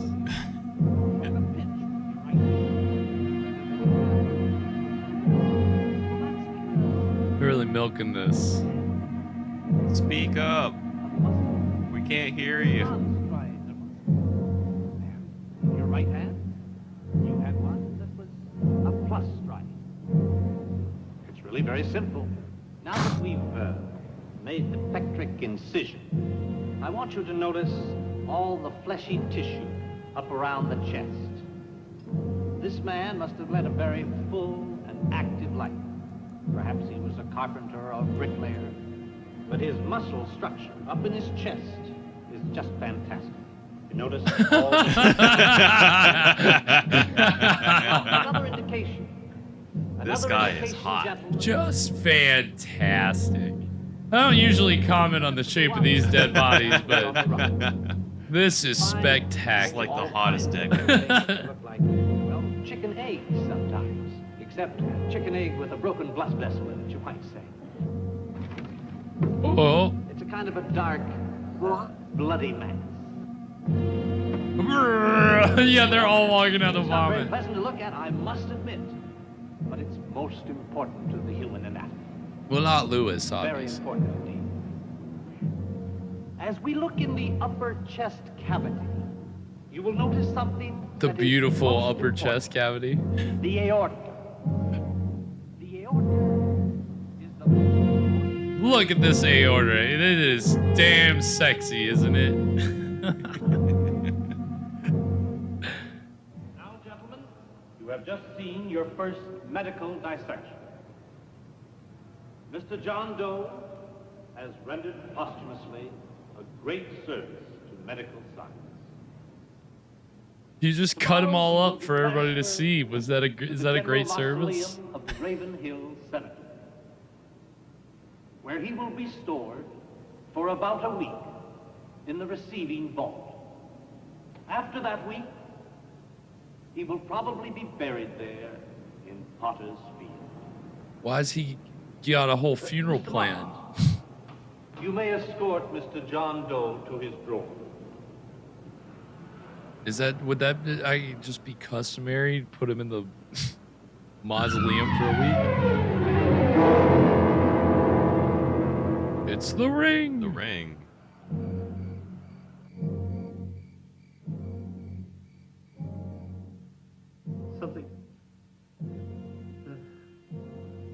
Something happened to the lights. Don't let him come after me. Please. It's dark. Somebody.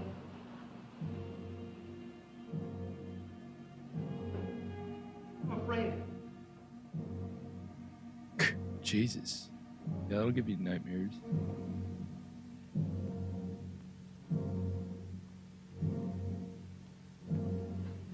Yeah, that makes What's sense, the matter? Blaster. You were talking in your sleep.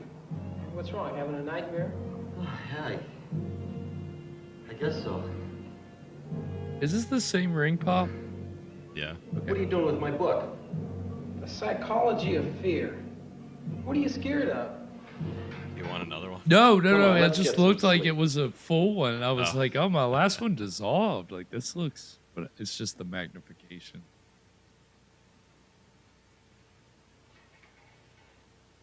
That makes sense, Glaster. I was just thinking, Do you have to do it staring at me? you know, every time you have a nightmare, you always say the same words. Don't turn off the light. What are you doing now? Taking notes? What does it mean, anyway? Ask a psychiatrist. Don't get touchy. Well, how do you think it feels to wake up and find some guy staring at you? I don't mean to bug you about it. It's the same nightmare I've been having ever since I was a kid. It's got some meaning, I guess, but I don't know what it is. Maybe I've been around too many dead bodies. So much for not being afraid of If it annoys you, I can anything. move to another room. Oh, no, I didn't mean that. I just, well, you know, I just wondered. Don't you ever have nightmares? After that autopsy, I'll probably have plenty of them.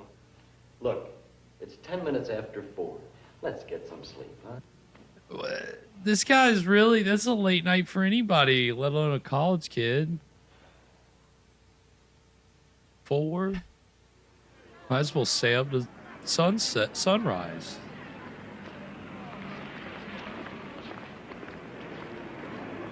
Oh, hanging out on the quad. Here we go. Hi, Lou. Trouble, fellas. Well, the gals are still mad at us for going to the Moorfield tonight. How about you? You made The up with gals are still mad at us Well, for not going to the exactly. Moorfield. You know, I can't say I blame them, though. We did leave them stranded at the dance. Alice won't even look at me.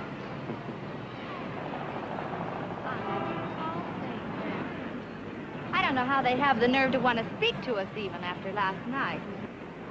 I'm tired of playing second fiddle to a skeleton. Yeah, they'd rather be with those dead bodies over there than with these live ones right here. Excuse me. Got him.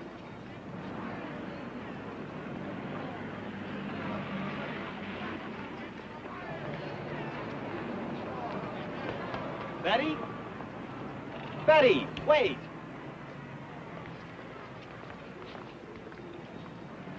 Yeah, that's what you get for standing her up. For a corpse. I was hoping they'd get over it before we do it again for the Friday night. That's right. The barbecue. And also initiation night. When are we going to get our initiation assignment? Initiation night. The orders will be handed to us in sealed envelopes at 11 p.m. after the barbecue. That ought to be a ball. For whom? I hear some pretty gruesome stories. After that autopsy, what could be so tough? Oh, that's where I came in. Hey, you're the only guy that didn't seem to mind it. Mr. Moffat, you may escort Mr. John Doe in. Say, I know what your initiation assignment should be. Say, if you're thinking what I'm thinking... Don't say it. We'll suggest it to senior committee. Well, I'm game, just so long as I make the fraternity. Hey, we're going to be late I'll for do class. anything to get into this fraternity. Let's go. I'll see you, brother. Boy, if they only knew what they're in for. Comes the dawn. Brother. Brother.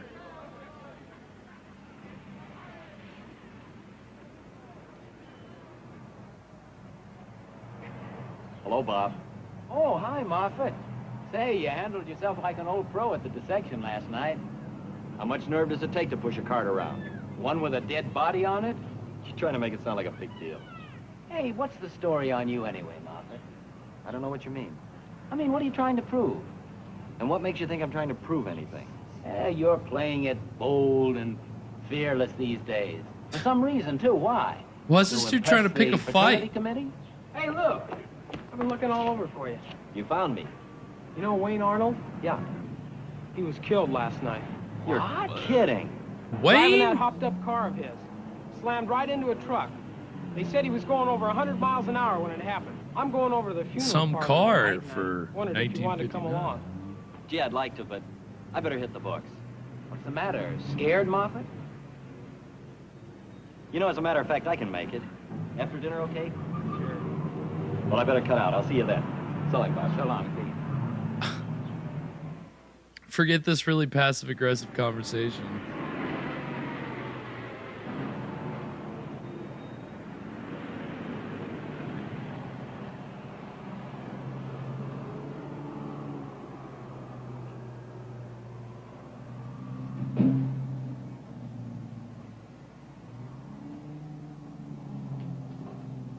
So what, they're going to look at this dead classmate? It's messed up. Do you think if you die while you're in med school, your classmates get to cut you up? I guess it's only fair. It's science.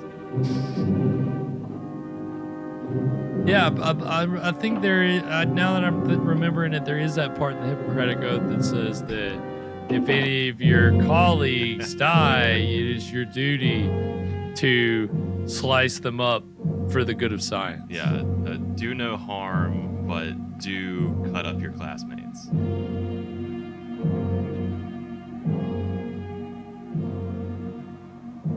Turn on the lights. It's dark. Carl! I'm scared. Don't panic, Lou. I'll light the candle. The candle? What's wrong? I gotta get out of here. Come on. Oh, somebody's Got dark. scared. Yeah, the candle blew out. Do you remember that nightmare I had? I said I didn't know what it meant. Yeah. Well, I didn't, but I do now. When I was 8 years old, my grandfather died, and the coffin was in the living room. The night before the funeral, I begged my mother to leave the light on in my room, and she wouldn't do it. And I cried. And she told me if I didn't stop, my grandfather'd get up and give me a licking. And then she turned out the light and she left me. And I laid there all night in the dark, listening to all the sounds, scared to death that body'd get up and he said it. Wow. Well, now that you know what the reason is, it won't bother you anymore. I sure hope so. That's like a big thing to be afraid of. Yeah, what the my hell? Grandpa, my mom said my grandpa's gonna get out of the coffin. Oh, hey, I remembered my trauma. You know how it is. You just don't want people to think you're zombie grandfather's gonna Nobody whoop me. thinks that anyway. I sure hope not. I don't want him to start. Come on, let's get out of here.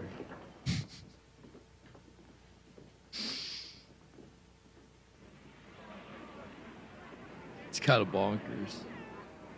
Well, as it stands, fellas, we have 18 assignments ready, each in a separate sealed envelope. Now we've got 3 more to go. Jerry, Tom Neely, and Louis Moffat.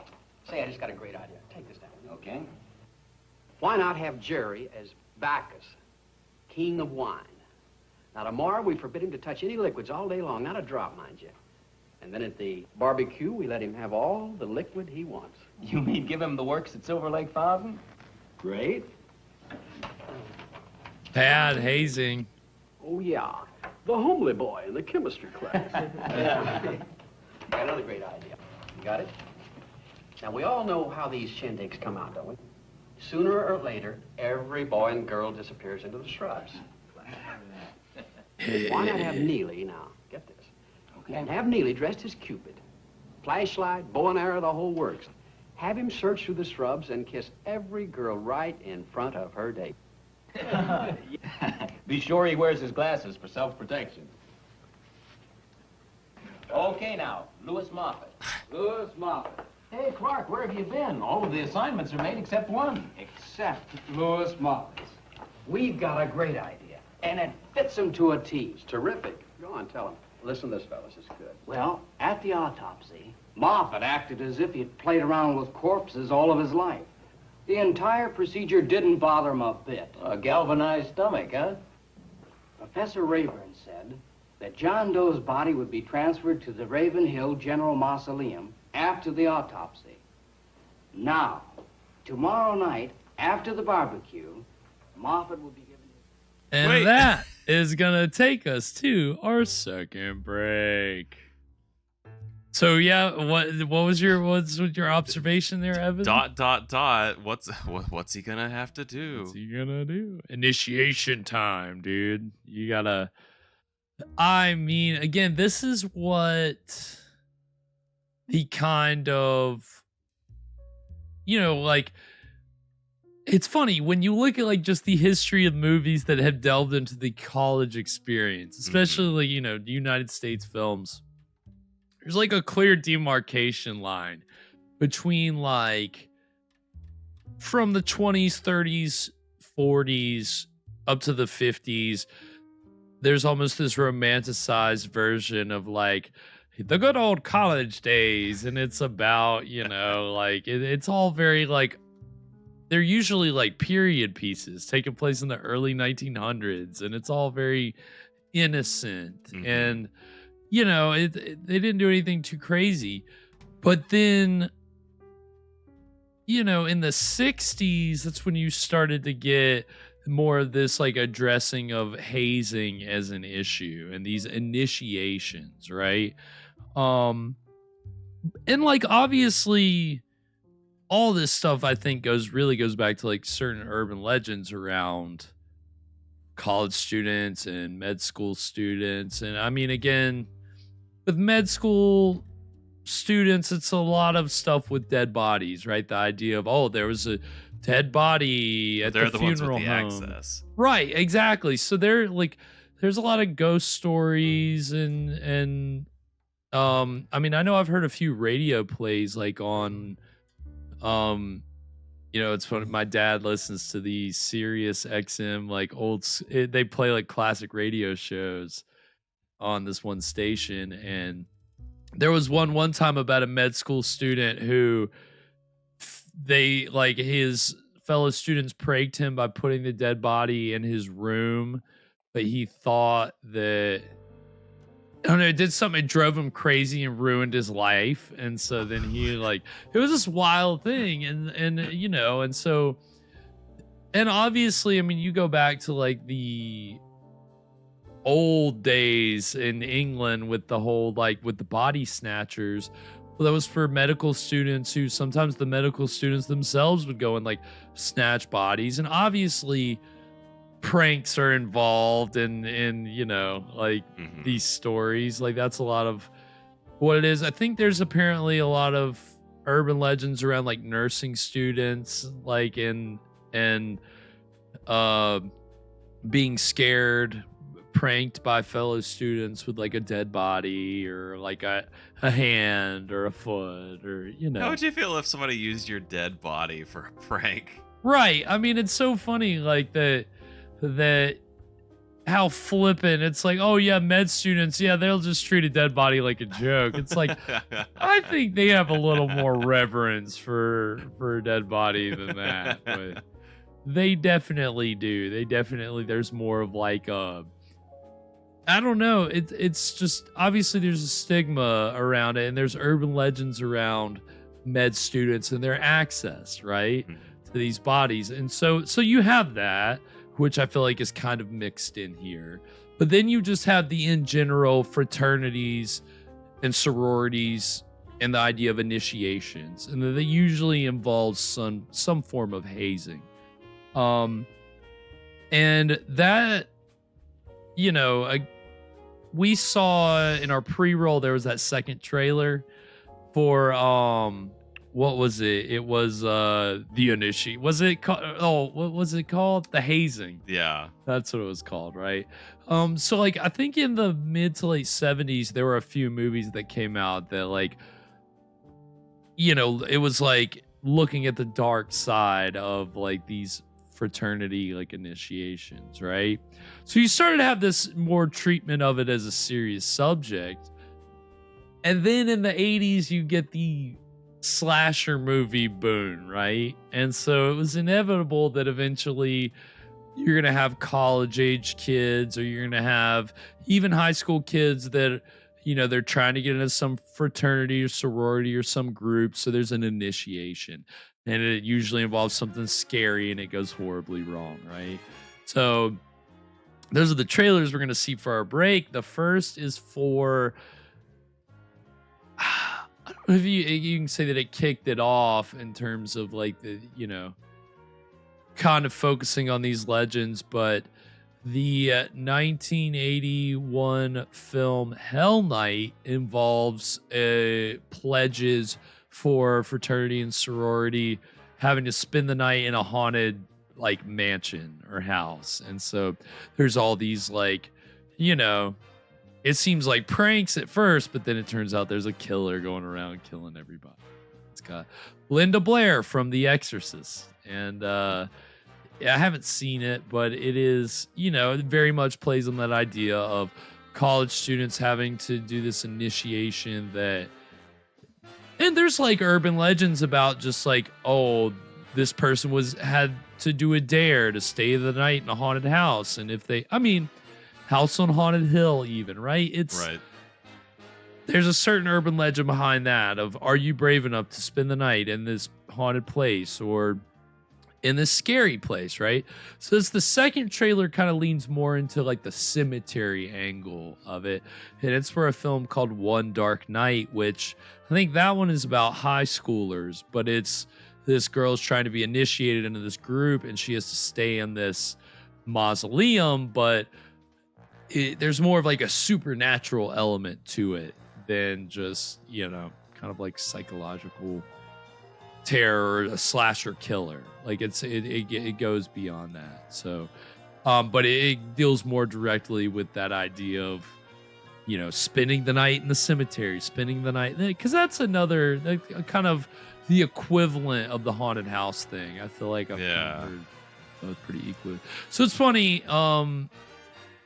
tonight's movie, I think, takes kind of bits and pieces and gets a plot together, but obviously later on it would continue to be fodder. So we're gonna get these two initiation horror movie slasher style trailers, and then we come back, we'll get into the exciting conclusion of Ring of Terror. So stick around, we'll be right back.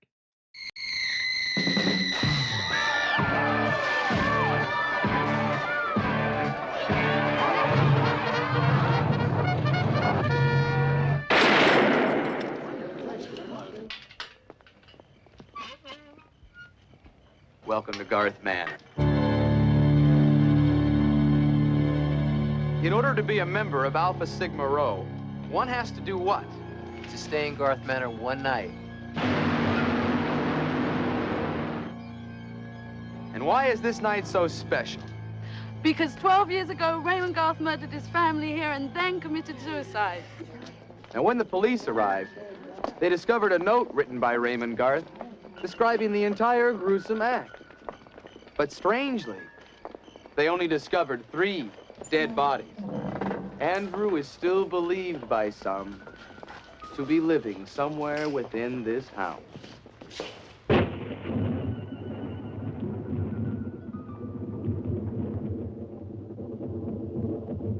Hey, let's party! Quaaludes and Jack Daniels. Oh my gosh. This is one radical chick. All right! Now the fun begins. Hey! Robin Hood to the rescue! Woohoo! Come here, you little...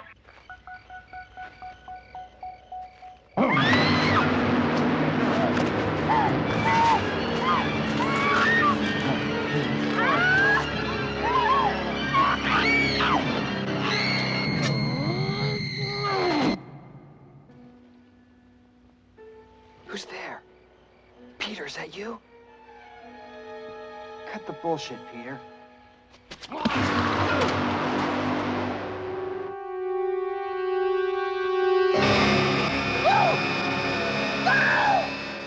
This was supposed to be a joke.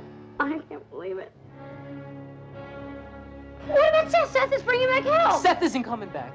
Well, then we'll wait. We'll wait until morning. I mean, Peter and the other kids will be here. Peter's dead. Or Well. Maybe there are more guards. Maybe Seth.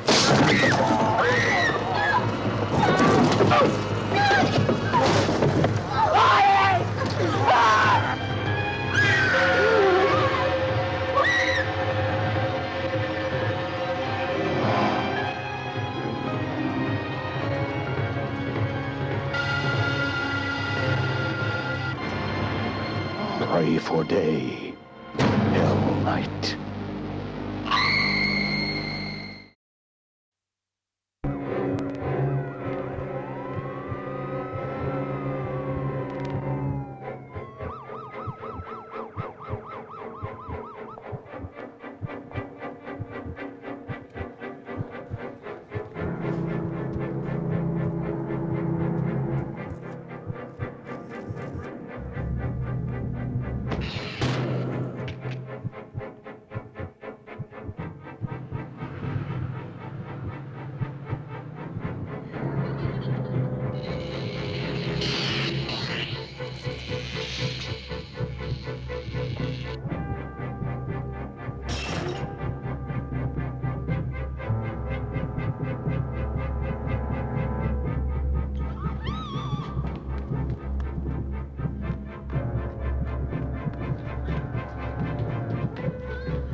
One dark night. You've never been this close to true terror. And we are back. So those are the trailers for Hell Night and One Dark Night. And not The Dark Knight, One Dark Night. And and I have seen One Dark Night, although I can't say I paid that much attention after a certain point. Kind of lost me. But it's interesting, you know, again, the aspect of just having to stay the night in a haunted place, I think is a pretty palpable kind of, I mean, you can always... You had any, like, haunted night experiences? You ever spent the night in, like, a spooky place? Yes, not. I guess, like, the woods is really the only thing I can think of. I've had some spooky nights in the woods, but that's...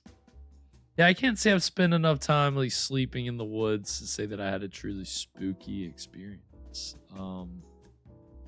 Yeah, I mean, hey, luckily for me, if I had spooky experiences, I'd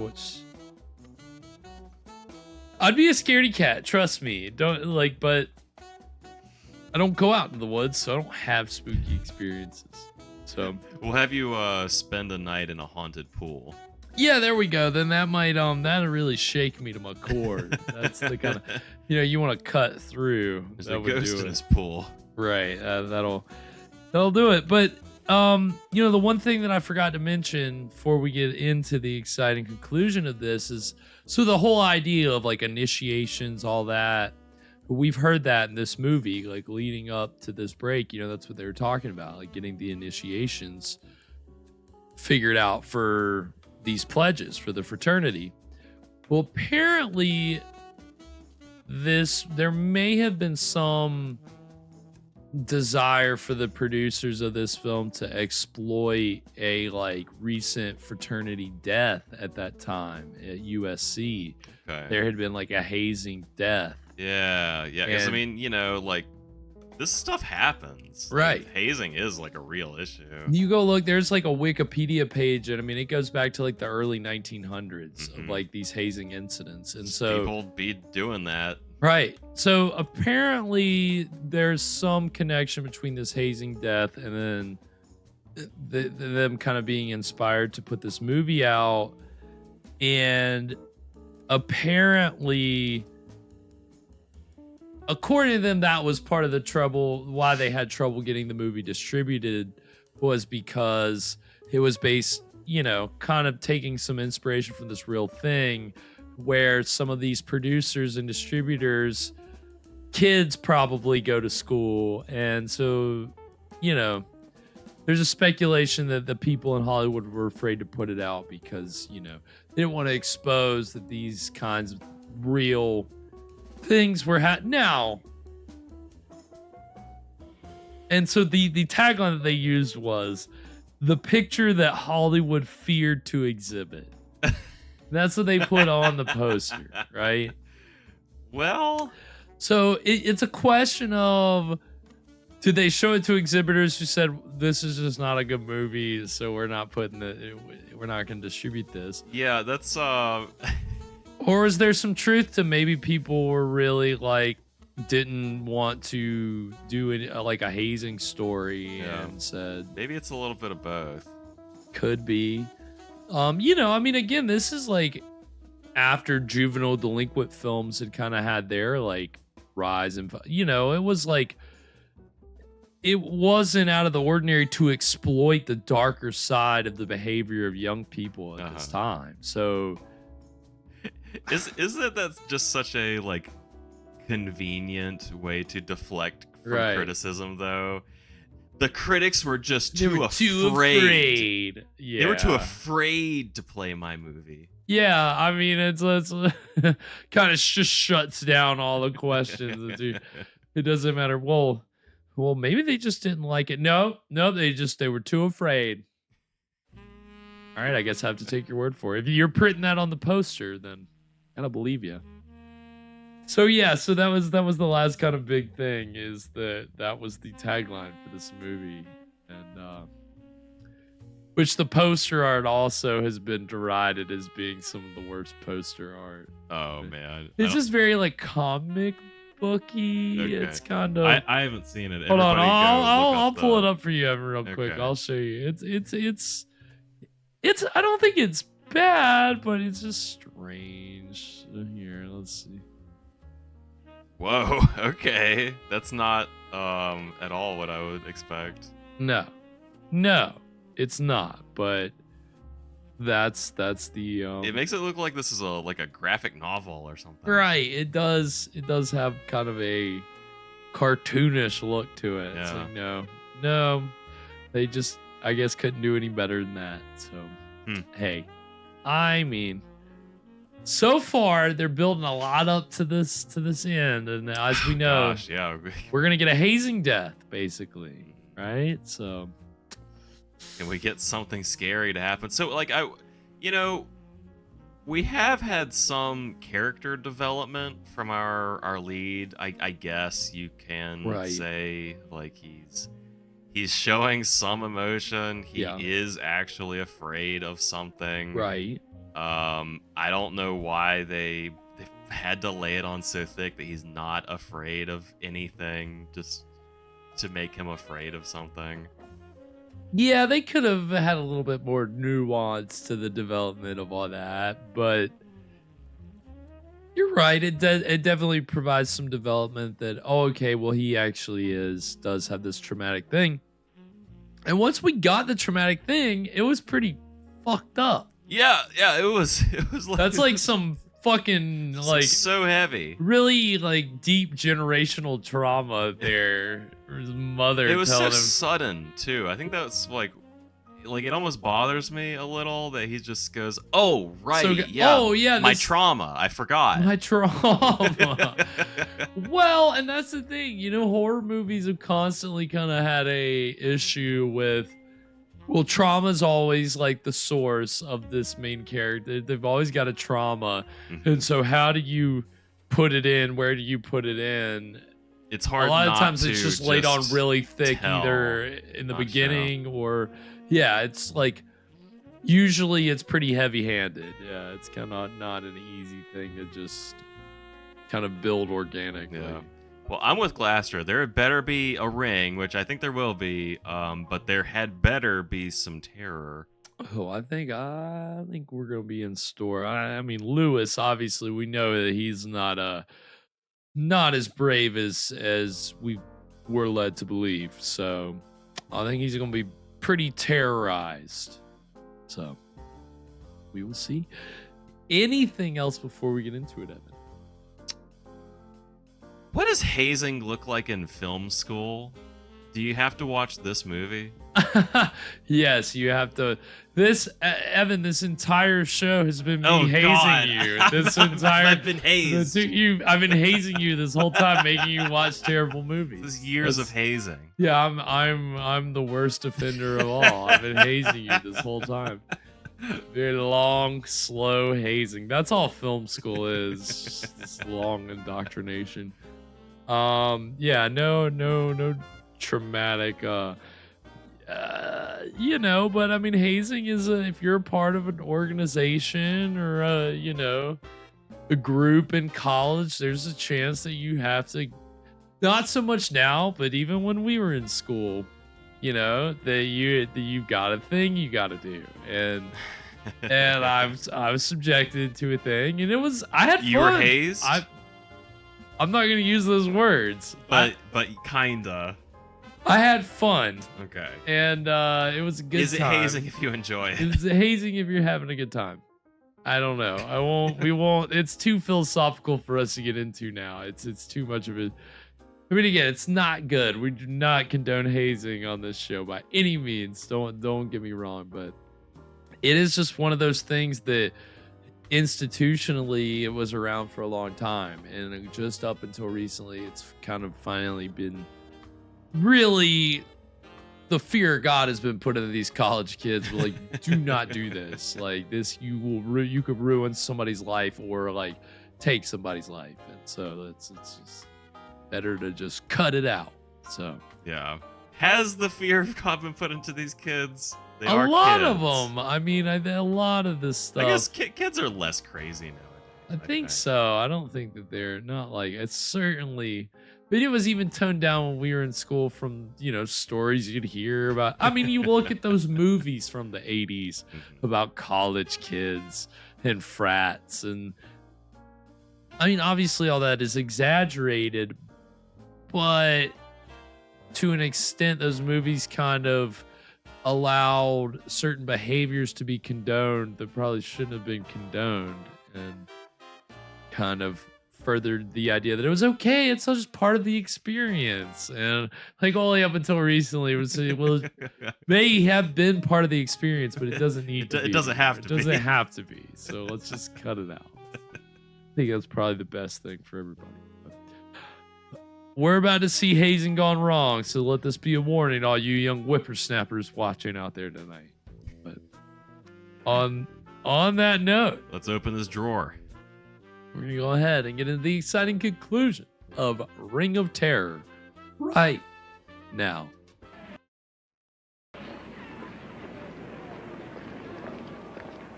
Right, that's the glasses guy is the father of the nerd played by the Carradine kid.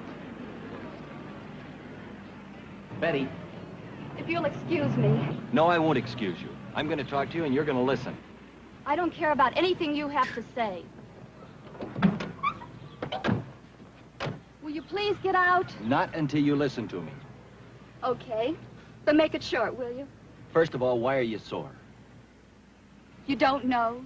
Well, I imagine it's about leaving you at the dance, isn't it? You know perfectly well what I it is. think that's a mighty thin reason. You know we had to make that lecture or flunk out automatically. We had no say in it. I know that. Then why are you mad? I guess you really don't know. Well, I'd certainly like to find out, if you don't mind telling me. It isn't just the dance, Louis. It's the way you've been acting. Oh? You've been acting like some sort of Superman. At least that's what they say. They?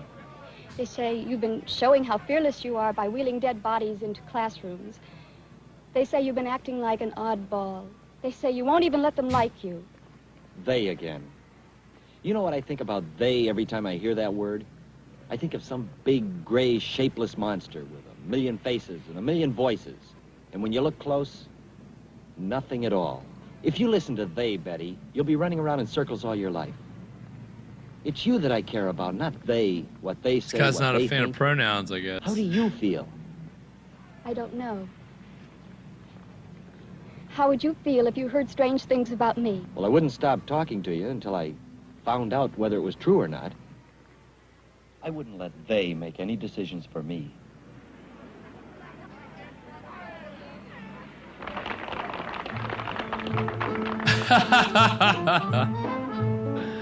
Of course, because of course. Do you think when you're in med school that you have days where the professor says, "Oh, the weather's nice. Let's have class outside"? Yeah. Let's have, well, yeah, med school, sure, why not? Why not? Did you ever have any professors do that? Oh, yeah, and honestly, I did not care for it. It was always when it was, like, too hot for you know, my comfort. So, Professor Rayburn? No. sweating through How class. about you, Dr. Walsh? No, thank you. These doctors are judging this beauty contest. Well. I don't know. Different times, obviously.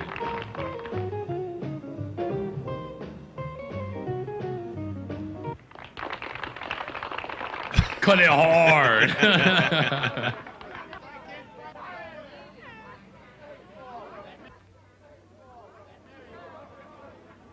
I imagine we ought to make a decision.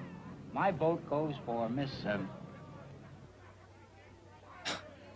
Lund. Miss Alice Lund. I'll go along with that, too. Well, I vote for Miss Milford.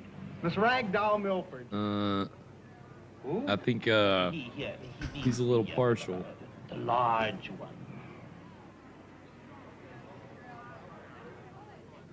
He's kidding. He's gotta be. You are kidding, aren't you, young man? No, sir. To me, she's lovely. Well, I'd hoped we could make a unanimous decision, but that's your choice. Yes, sir. And, you know, I think you both ought to vote for her, too. Oh, you do. Why? Well, so I've been told. Miss Milford has heart and spirit and soul and generosity and kindness, too. We are selecting the winner of a beauty contest, not a den mother. Well, if you're only interested in superficial values, surface qualities. Oh, well, even speaking of surface qualities, just look at the... That'll do. Wow, surprisingly, like, progressive approach coming from this I'll guy. be glad. But they won't hear it. Ladies and gentlemen, it is my pleasure to announce that the judges have reached a unanimous, a majority decision. It is my pleasure to announce the queen of the Bacchanalian Festival as Miss Alice Lunn. You tried, guy. You tried.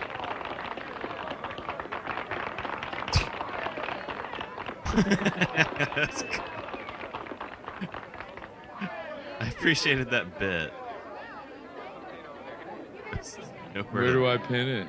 There's nothing to pin. What? A grill barrow? A grill barrow? Now this is some college behavior. Yeah, dude. Oh my god. Why didn't we think of this in college? I can't pick this up. I was like going, I got it and I lost it again. The Bacchanalian barbecue and initiations. I don't know Gotta if you're put that supposed on to the put that on banner. The king of wine. Praise be Bacchus. Oh, no, no. You have 2 more minutes to go. Then you can have all you want. I'm so thirsty, it seems like I've been without water for a month instead of just a day. All right, all right. Hey, fellas, His Highness craves to sup of yon nectar. Are we ready? Yeah. A tall, refreshing goblet of coke nectar.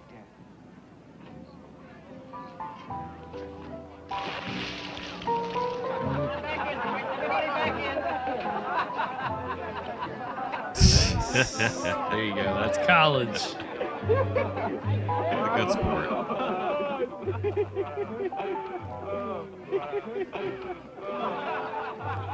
Well, old Bacchus, didst thou get thy fill?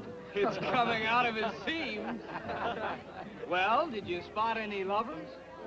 Yeah, I'm afraid I did. Oh. But I'm not giving up so easy. I'm gonna put this assignment on a paying basis. Right? Yeah, he's really getting into it. Oh, honey, you're for me. What about tomorrow, right?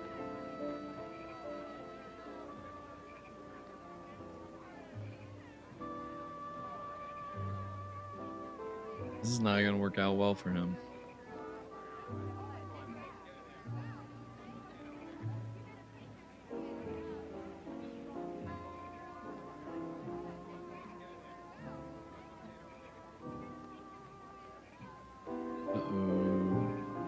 I've got another one in my purse. Oh, okay, all right.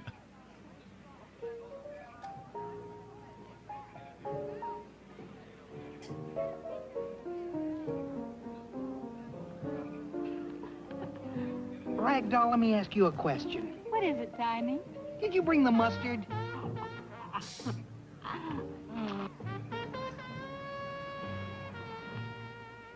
Uh-oh. What a cute little chick.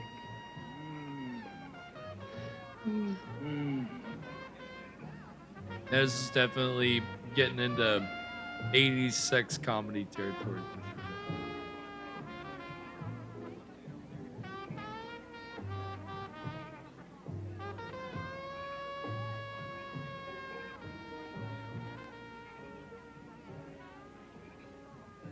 that Lou?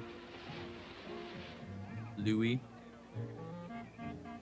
Oh, come on, Tommy. I know what your mission is. Tommy, come on.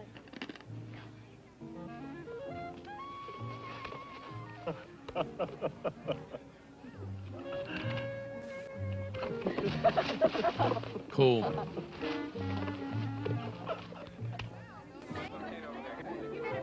Well, I almost made 36 inches. See? Yeah, you did pretty well, Tiny, considering. You mean I'm in? I'm a brother? Well, not quite. What do you mean? Here's your assignment. Let's see. Tiny. For the next 7 days, you will forego all food whatever, with the exception of bread and water at 3 regular intervals a day.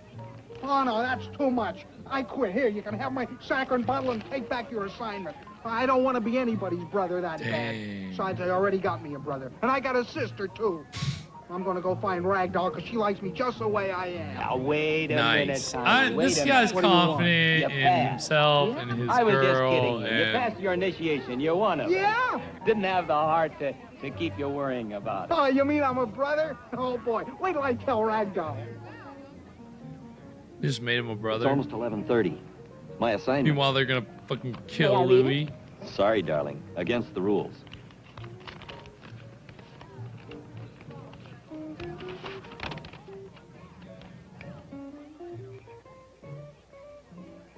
You shall go to Ravenhill Cemetery.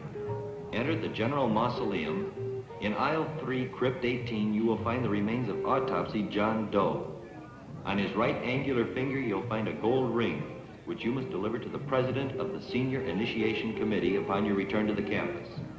The Senior Committee will later make proper restitution through the caretaker of Ravenhill. What's wrong, Louis? You're not scared, are you? You are. I'm not scared of nothing. For the first time in your life, you're really scared. Don't be silly. There's nothing to it. I've got to go. Please be careful, darling. I'll see you when I get back.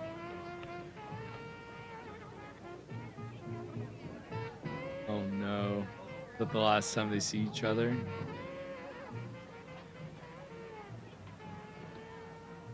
I didn't realize that he had that fancy of a car. Is that a different car? That was not the big old thing he was in earlier. I guess that was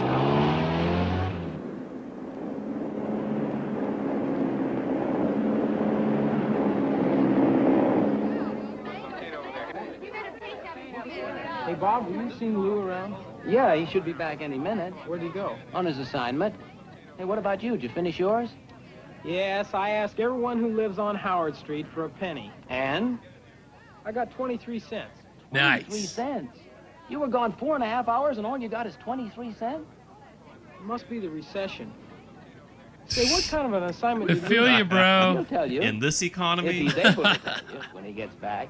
You know, I heard you guys gave an assignment that dates back to the 15th century. About that time. Is that the one Lou got? Hey, why all the curiosity? Oh, I just wondered if Lou's assignment was as weird as mine. Weird? Yeah, I guess that is the word for it. Weird. Where? Yeah, we asked him to do a really weird thing. Wild. Wild stuff.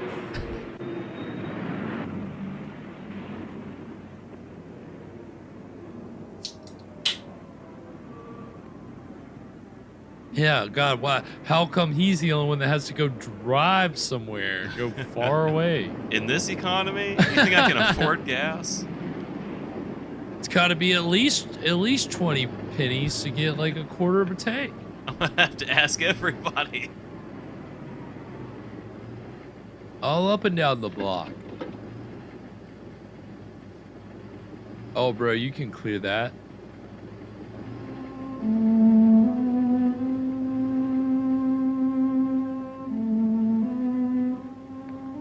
My question is, what are all those ravens doing on that hill?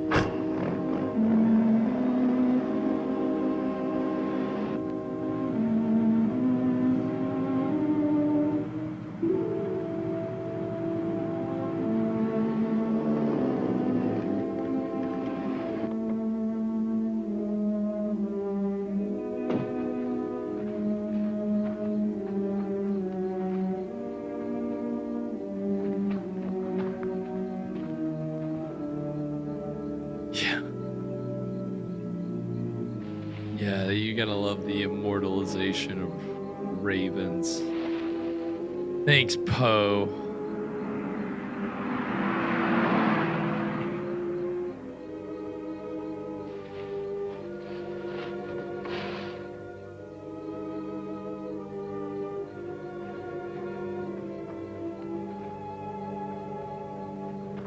How are you gonna get back out? Spoiler alert. This cemetery is one way.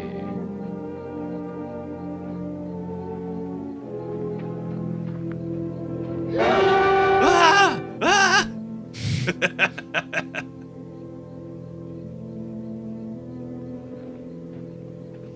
Yeah, it's just gonna turn into Return of the Living Dead. Oh no, it's the one thing I'm afraid of. Zombies. Yeah, I mean, technically it is. Oh, Thanks a yeah. lot, Mom. That is like such a wild, like, and that was just like a, you know, it was just like one little monologue in that one scene, and such a vivid. Yeah, it paints such They a should have rosy filmed childhood. that. Flashback scene. What? Yeah, do you think that just got cut for budget? Like, it feels like a pretty important thing to show, not tell. Either that or I don't know. I saw on Wikipedia the runtime was listed as 70 something minutes. This is only like 64. So if it's about 10 minutes longer, if there's a version out there, I so doubt it, something, but okay. maybe it would have The rest of that the credits. scene. Yeah. That's why they were so choppy. They were That's 10 it. minutes That's long. all it is. It's just the rest of the credits. 10 minutes.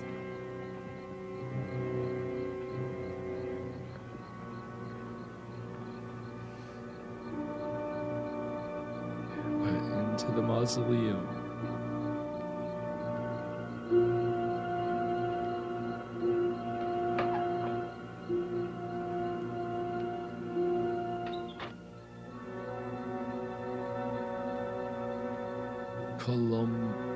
Columbarium?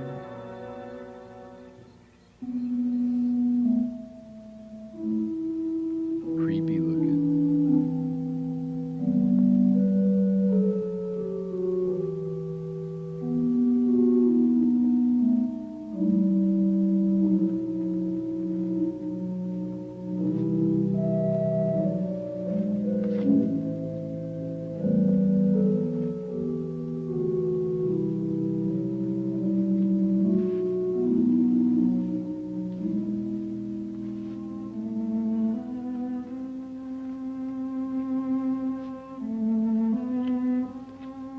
We don't really get a lot of organ music in our movie scores. No. It does set like a pretty interesting tone. One of the like premier public domain horror movies that I've been saving that we haven't shown on the show. It's the score is mostly organ, and that's one of the like acclaimed things about it. Yeah. Is it contributes to the eeriness of the movie. That would be Carnival of Souls, which I've been saving. Organ music, it makes me feel sad. It Yeah. makes me feel like I'm at a funeral. There's definitely an air of death associated with organ music for sure.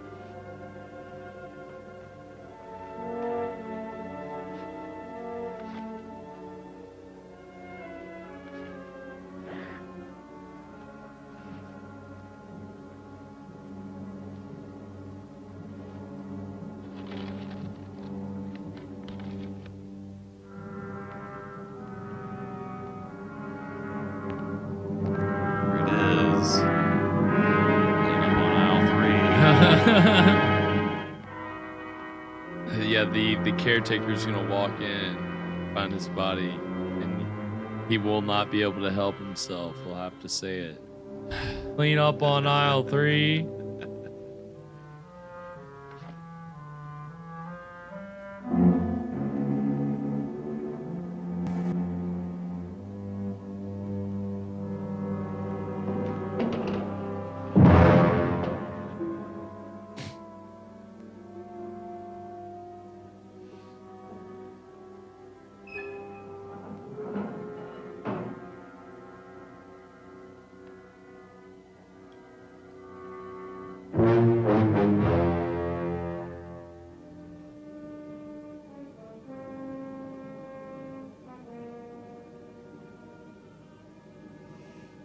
Yeah, I guess rigor mortis has long set in, so trying to get that ring off. Oh, what's the cat's name? Puma. Puma. Puma. Puma.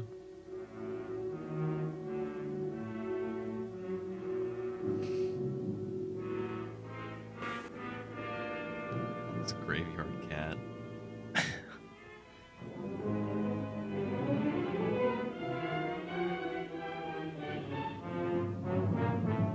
Yeah, what's more disgusting, a junkyard cat or a graveyard cat?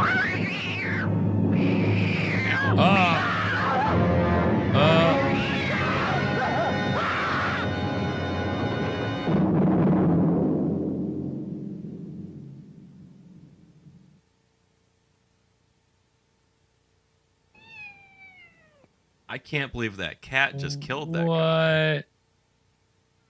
Oh my god. Way to go, Puma.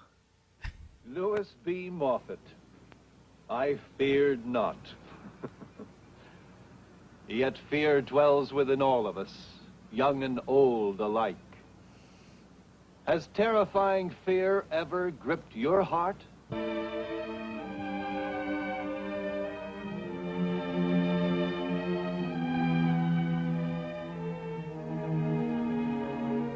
Very abrupt cut.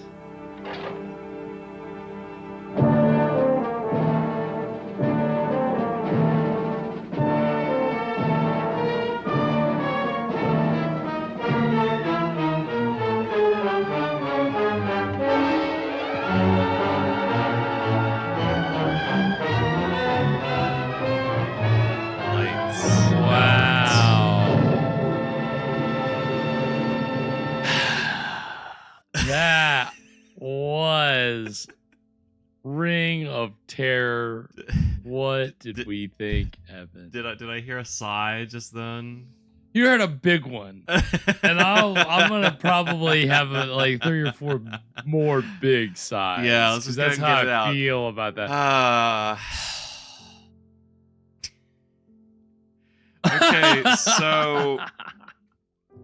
so he was scared to death. Was that what it was? Yeah, he got essentially. I didn't quite. Did the hand grab him, or was he did he get caught Kind on of it? popped out and he got caught on it, And he got afraid to death. So the thing is, there is again, maybe there's more like ghost stories or urban legends around this, but there's like a great Twilight Zone episode where it's like a Western set Twilight Zone episode where this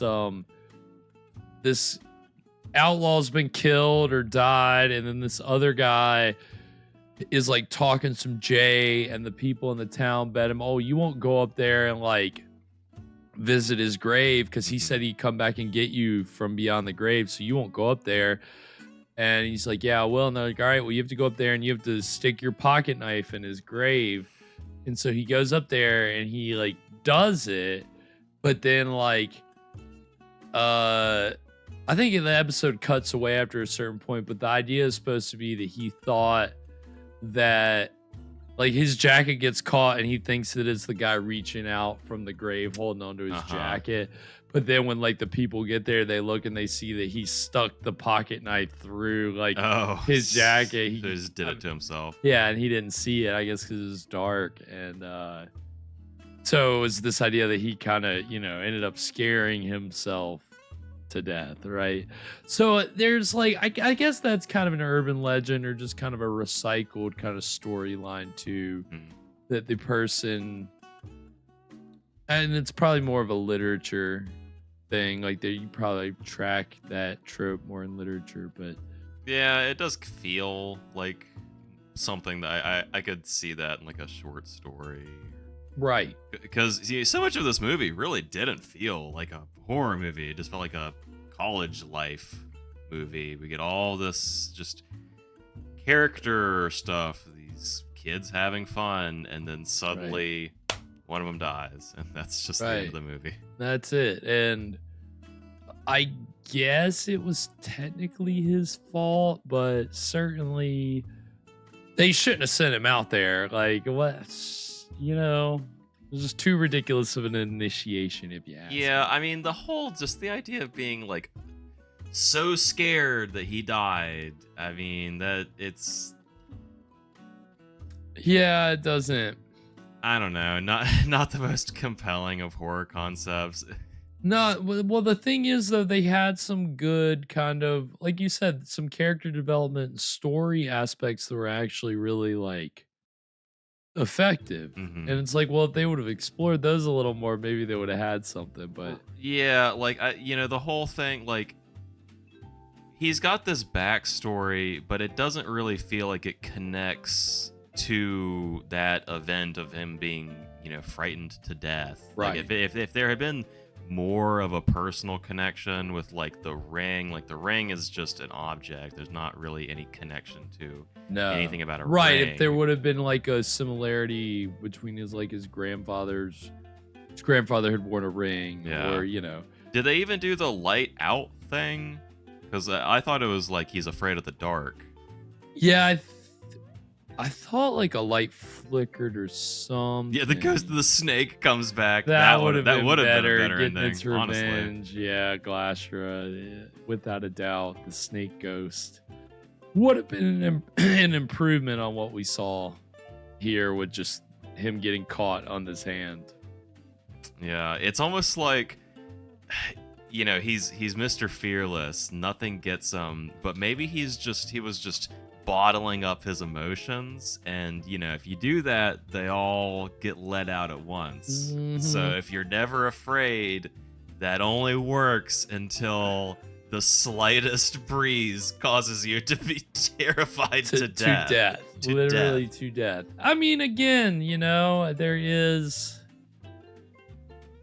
I think that it's maybe something that I thought about a little more when I was younger, and obviously now, when you're older, it's not something that really happens. People don't really, like, it's not a common thing that, but in movies and horror movies, this idea does come up, right?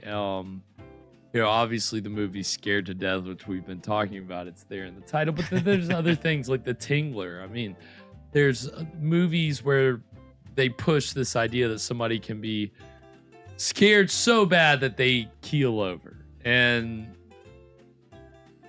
there's obviously no truth to that, but it's a kind of a wild idea. And in fiction, we'll buy it. I mean, I would have bought it here if they would have kind of developed what they had. But it wasn't really very well developed. It seemed very rushed, right? Obviously, they didn't take too much time on this movie. So. I'm curious what those missing 10 minutes are. Yeah, I'd be curious to know if that's accurate or not. Again, that's what's on IMDb. It would be, nice to think. Any time that you find out there at one time was a longer cut of one of these horror movies, my first thought is always, well, you hope it's horror content, right? But I think 9 times out of 10 it's usually not anything significant, so it's nice to think maybe there's a version of this out there with a little more at the end there, a little more oomph, but I don't know. I mean, again, it was working with some interesting story stuff, but it didn't quite. Yeah, I don't know if it quite stuck the landing. Bring it home. No. I liked the atmosphere there in the mausoleum. I mean, yeah. It had some nice moments. Yeah, there was some good stuff there. It's interesting. Yeah, I like some of these characters. They're kind of fun. Right. I couldn't quite tell if the movie wanted you to, or like if they were making fun of the one couple, or if they were trying to be more progressive about it, I guess.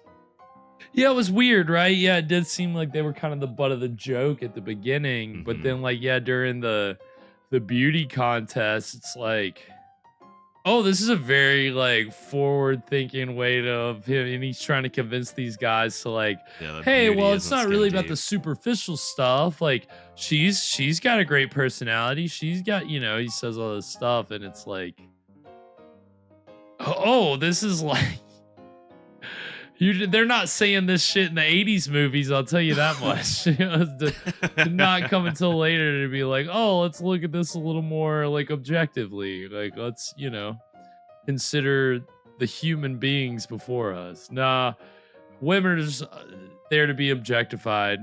You know, that was at least a lot of the 80s college comedies. That's kind of the mindset. So I don't know. Yeah, there was some interesting stuff going on here. But you know, at the end of the day, there wasn't necessarily any characters to like.